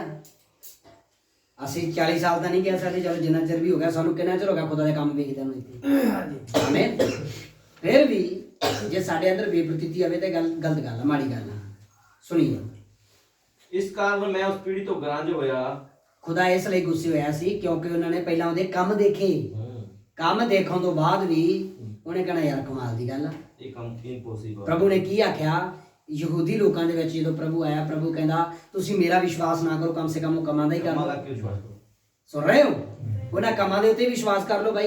ਤੁਸੀਂ ਭਾਈ ਸਟੀਫਨ ਦੇ ਸ਼ਬਦ ਨਾ ਲਓ, ਪਰ ਜੋ ਖੁਦਾ ਤੁਹਾਡੇ ਜੀਵਨ ਵਿੱਚ ਕੰਮ ਕਰ ਰਿਹਾਗਾ ਉਸ ਦਾ ਵਾਸਤਾ ਤਾਂ ਰੱਖ ਸਕਦੇ ਹੋ ਨਾ ਤੁਸੀਂ। ਉਸ ਦੇ ਵਚਨ ਦੀ ਤਾਂ ਇੱਜ਼ਤ ਰੱਖ ਸਕਦੇ ਹੋ। ਭਾਈ ਦੇ ਕਹਿਣ ਤੇ ਨਾ ਹੋ, ਪਰ ਖੁਦਾ ਦੇ ਕਹਿਣ ਤੇ ਤਾਂ ਆ ਜਾਓ। ਆਮੀਨ। 40 ਵਰੇ ਉਹਨਾਂ ਨੇ ਮੇਰੇ ਕੰਮ ਦੇਖੇ ਆ, ਇਸ ਕਰਕੇ ਮੈਂ ਦੁਖੀ ਆ, ਇਸ ਕਰਕੇ ਮੈਂ ਉਦਾਸ ਹਾਂ ਇਸ ਪੀੜੀ ਤੋਂ। ਜੀ ਅਤੇ ਆਖਿਆ ਕਿ ਇਸ ਕਾਰਨ ਮੈਂ ਉਸ ਪੀੜੀ ਤੋਂ ਗਰੰਜ ਹੋਇਆ। ਪੜੀ ਚਲੋ। ਅਤੇ ਆਖਿਆ ਕਿ ਉਹ ਦਿਲੋਂ ਕੁਰਾਹੇ ਪੈਂਦੇ ਹਨ ਕਰ ਦੋਗੇ ਅਤੇ ਉਹਨਾਂ ਮੇਰੇ ਰਾਹਾਂ ਨੂੰ ਨਾ ਜਾਤਾ। ਜਿਵੇਂ ਮੈਂ ਇਹਦਾ ਮਤਲਬ ਇਹਨਾਂ ਚਿਰ ਕੰਮ ਤਾਂ ਦੇਖੇ ਆ ਪਰ ਖੁਦਾ ਦੇ ਰਾਹ ਨਹੀਂ ਜਾਣੇ। ਅੱਜ ਵੀ ਇਹੀ ਕੰਮ ਤਾਂ ਹੋ ਰਿਹਾ। ਬਸ ਭਾਈ ਜੀ ਦੁਆ ਕਰ ਦੋ ਮੇਰਾ ਕੰਮ ਹੋ ਜੇ, ਕੰਮ ਤਾਂ ਹੋ ਜਾਂਦਾ ਹੈਗਾ। ਖੁਦਾ ਕੰਮ ਕਰ ਰਿਹਾ ਹੈਗਾ ਪਰ ਖੁਦਾ ਦੇ ਰਾਹ ਨਹੀਂ ਜਾਣ ਰਹੇਗੇ। ਖੁਦਾ ਉਸ ਕੰਮ ਦੇ ਪਿੱਛੇ ਤੁਹਾਨੂੰ ਕੀ ਦੇਣ ਜਾ ਰਿਹਾ ਹੈਗਾ? ਖੁਦਾ ਤੁਹਾਡੇ ਨਾਲ ਇਹ ਕੰਮ ਖੁਦਾ ਨੇ ਕੀਤਾ, ਜਿਹਦਾ ਮਤਲਬ ਕੀ ਆ? ਖੈਰ ਮੈਂ ਜ਼ਿਆਦਾ ਚਿਰ ਇੱਥੇ ਨੀ ਰੁਕਣਾ ਚਾਹੁੰਦਾ, ਪੜ੍ਹ ਦੋ ਭਾਈ। ਅਤੇ ਉਹਨਾਂ ਮੇਰੇ ਰਾਹਾਂ ਨੂੰ ਨਾ ਦਿੱਤਾ, ਉਹਨਾਂ ਨੇ ਮੇਰੇ ਰਾਹਾਂ ਨੂੰ ਨਹੀਂ ਜਾਣਿਆ, ਜਿਵੇਂ ਮੈਂ ਆਪਣੇ ਗੁੱਸੇ ਸਹੁੰ ਖਾਧੀ। ਜਿਵੇਂ ਮੈਂ ਆਪਦੇ ਗੁੱਸੇ ਦੇ ਵਿੱਚ ਖੁਦਾ ਵੀ ਹੁੰਦਾ ਭਾਈ। ਜੇ ਤੁਸੀਂ ਗੁੱਸੇ ਹੋ ਕੇ ਬੈਠ ਜਾਓਗੇ ਤਾਂ ਖੁਦਾ ਵੀ ਹੁੰਦਾਗਾ। ਆਮੀਨ। ਜੇ ਅਸੀਂ ਗੁੱਸੇ ਹੋਣਾ ਜਾਣਦੇ ਆ ਨਾ, ਤੇ ਤੁਹਾਨੂੰ ਪਤਾ ਹੈ, ਇਹ ਤੋਂ ਪਹਿਲਾਂ ਕਿ ਅਸੀਂ ਪੈਦਾ ਹੋਈਏ ਉਦੋਂ ਪਹਿਲਾਂ ਖੁਦਾ ਵੀ ਇਸੇ ਤਰ੍ਹਾਂ ਹੀ ਦਿਖਦਾ ਸੀ ਜਿਵੇਂ ਅਸੀਂ ਦਿਖਦੇ ਆ। ਖੁਦਾ ਨੇ, ਅਸੀਂ ਖੁਦਾ ਵਰਗੇ ਨਹੀਂ, ਖੁਦਾ ਨੇ ਆਖਿਆ ਆਓ ਅਸੀਂ ਮਨੁੱਖ ਨੂੰ ਆਪਦੇ ਵਰਗਾ ਬਣਾਈਏ। ਆਪਣੇ ਰੂਪ ਖੁਦਾ ਆਪਣੇ ਵਰਗਾ ਨਹੀਂ, ਆਪਾਂ ਖੁਦਾ ਵਰਗੇ ਆ। ਇਸ ਗੱਲ ਨੂੰ ਯਾਦ ਰੱਖਿਓ ਜੀ। ਸਮਝ ਰਹੇ ਹੋ ਕਿ ਨਹੀਂ? ਆਖੇ ਮੇਰੇ ਵਰਗਾ ਦਿਖਦਾ, ਮੇਰੇ ਵਰਗਾ ਕਿਉਂ ਦਿਖਦਾ ਭਾਈ ਜੀ? ਅਸੀਂ ਉਹਦੇ ਅੱਗੇ ਵੇਖਦੇ। ਆਮੀਨ। ਇਹ ਵੀ ਪਕੜ ਕਰਨ ਵਾਲੀਆਂ ਗੱਲਾਂ। ਖੁਦਾ ਮੇਰੇ ਵਰਗਾ ਨਹੀਂ ਦਿਸਦਾ। ਜੇ ਅੱਜ ਕੋਈ ਵਚਨ ਨੂੰ ਪੂਰਾ ਕਰ ਰਿਹਾਗਾ ਤਾਂ ਉਹ ਕਹਿ ਸਕਦਾਗਾ ਆਮੀਨ ਕਿ ਇਹ ਤਾਂ ਵਾਕਈ ਪ੍ਰਭੂ ਨੇ ਕੀ ਆਖਿਆ? ਕਹਿੰਦਾ ਤੁਸੀਂ ਮੇਰਾ ਵਿਸ਼ਵਾਸ ਨਾ ਕਰੋ, ਪਰ ਉਸ ਖੁਦਾ ਨੇ ਕੋਈ ਕੰਮ ਕੀਤੇ ਆ, ਔਰ ਜੇ ਉਸ ਖੁਦਾ ਨੇ ਕੰਮ ਕੀਤੇ ਆ ਤੇ ਇੱਥੇ ਵੀ ਉਹ ਹੈ ਤੇ ਉਹੀ ਕੰਮ ਕਰੇਗਾ। ਆਮੀਨ। ਤਾਂ ਫਿਰ ਤੁਸੀਂ ਪਛਾਣ ਸਕਦੇ ਹੋ, ਲੋਕਾਂ ਨੇ, ਪ੍ਰਭੂ ਦੇ ਚੇਲਿਆਂ ਨੇ ਕੰਮਾਂ ਤੋਂ ਪਛਾਣਿਆ ਕਿ ਇਹ ਖੁਦਾ ਵਾਲੇ ਕੰਮ ਇਸ ਦੇ ਅੰਦਰ ਹੋ ਰਹੇ ਆ। ਉਹ ਇੱਥੋਂ ਤੱਕ ਜਾਂਦੇ ਸੀ ਖੁਦਾ ਵਾਲੇ ਕੰਮ ਇਹਦੇ ਅੰਦਰ ਹੋ ਰਹੇ ਆ, ਪਰ ਜਿਹੜੀ ਗੱਲ ਦੀ ਕਮੀ ਰਹਿ ਗਈ ਸੀ, ਖੁਦਾ ਕਹਿੰਦਾ ਮੈਂ ਉਹੀ ਹਾਂ। ਆਮੀਨ। ਹਾਲੇਲੂਇਆ। ਇਸ ਗੱਲ ਨੂੰ ਪਛਾਣਨਾ ਜ਼ਰੂਰੀ ਆ। ਪੜ੍ਹ ਦੋ ਭਾਈ। ਜਿਵੇਂ ਮੈਂ ਆਪਣੇ ਗੁੱਸੇ ਸਹੁੰ ਖਾਧੀ ਕਿ ਮੇਰੇ ਆਰਾਮ ਵਿੱਚ ਕਦੇ ਨਾ ਵੜਨਗੇ। हे ਭਰਾਵੋ, ਵੇਖਣਾ ਭਾਈ, ਜਿਉਂਦੇ ਖੁਦਾ ਦੇ ਤੋਂ ਬੇਮੁਖ ਹੋਣ ਕਰਕੇ, ਜਿਉਂਦੇ ਖੁਦਾ ਤੋਂ ਬੇਮੁਖ ਹੋਣ ਕਰਕੇ, ਜੇ ਤੁਹਾਡੇ ਵਿੱਚੋਂ ਕੋਈ ਰਿਹਾ ਕਿਸੇ ਦਾ ਬੇਪਰਤੀਤਾ ਬੁਰਾ ਦਿਲ ਨਾ ਹੋਵੇ। ਤੁਹਾਡੇ ਵਿੱਚੋਂ ਕਿਸ ਦਾ ਰਿਹਾ ਹੋਇਆ ਬੁਰਾ ਬੇਪਰਤੀਤਾ ਦਿਲ ਨਾ ਹੋਵੇ। ਕਿਹਨੂੰ ਕਹਿ ਰਿਹਾ ਵਚਨ? ਸੁਣਿਆ? ਸੰਤ ਪੌਲੁਸ ਆਪਣੀ ਕਲੀਸਿਆ ਵਿੱਚ ਪ੍ਰਚਾਰ ਕਰ ਰਿਹਾਗਾ, ਔਰ ਜੇ ਸੰਤ ਪੌਲੁਸ ਆਪਣੀ ਕਲੀਸਿਆ ਵਿੱਚ ਪ੍ਰਚਾਰ ਕਰ ਰਿਹਾਗਾ, ਇਹ ਪ੍ਰਚਾਰ ਅੱਜ ਸਾਡੇ ਵਿੱਚ ਵੀ ਹੋ ਰਿਹਾ ਹੈ। ਤੁਹਾਡੇ ਵਿੱਚੋਂ ਕਿਸੇ ਦਾ ਇਹੋ ਜਿਹਾ ਦਿਲ ਨਾ ਹੋਵੇ, ਕਿਉਂਕਿ ਖੁਦਾ ਨੇ ਨਾ ਤਾਂ ਉਸ ਸਮੇਂ ਦੀ ਕਲੀਸਿਆ ਨੂੰ ਛੱਡਿਆ, ਨਾ ਇਸਰਾਏਲੀਆਂ ਨੂੰ ਛੱਡਿਆ, ਤੇ ਨਾ ਹੀ ਛੱਡੂਗਾ ਇੱਥੇ। ਉਹ ਖੁਦਾ ਕੱਢ ਦੂਗਾ ਬਾਹਰ। ਆਮੀਨ। ਫਿਰ ਭਾਵੇਂ ਤੁਸੀਂ 40 ਵਾਰੇ ਕੰਮ ਦੇਖਿਆ ਮੇਰੇ ਜੀਵਨ ਚ, ਖੁਦਾ ਨੇ ਆਹ ਕੀਤਾ, ਖੁਦਾ ਨੇ ਉਹ ਕੀਤਾ, ਖੁਦਾ ਸਾਰਿਆਂ ਨੂੰ ਮਿੱਟੀ ਕਰ ਦੂਗਾ। ਕੁਛ ਨਹੀਂ ਕੀਤਾ ਮੈਂ ਕਦੋਂ ਤੁਹਾਡੇ ਲਈ। ਆਮੀਨ।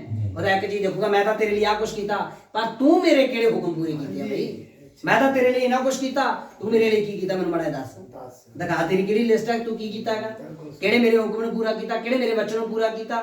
ਆਮੀਨ। ਉਹਦਾ ਸਵਾਲ ਮੰਗੇਗਾ, ਜਵਾਬ ਮੰਗੇਗਾ ਇਹਨਾਂ ਚੀਜ਼ਾਂ ਦਾ ਤੁਹਾਡੇ ਤੋਂ ਜੀ। ਸੋ ਜਿੰਨਾ ਚਿਰ ਅੱਜ ਦਾ ਦਿਨ ਆਖੀਦਾ ਹੈ, ਜਿਵੇਂ ਅੱਜ ਦੇ ਦਿਨ ਆਖੀਦਾ ਹੈ, ਤੁਸੀਂ ਨਿਤ ਇੱਕ ਦੂਜੇ ਨੂੰ ਉਪਦੇਸ਼ ਕਰਿਆ ਕਰੋ, ਤੁਸੀਂ ਇੱਕ ਦੂਜੇ ਨੂੰ ਉਪਦੇਸ਼ ਕਰੋ, ਤਾਂ ਜੋ ਤੁਹਾਡੇ ਵਿੱਚੋਂ ਕੋਈ ਪਾਪ ਦੇ ਇਹ ਧੋਖੇ ਵਿੱਚ ਕਠੋਰ ਨਾ ਹੋ ਜਾਵੇ।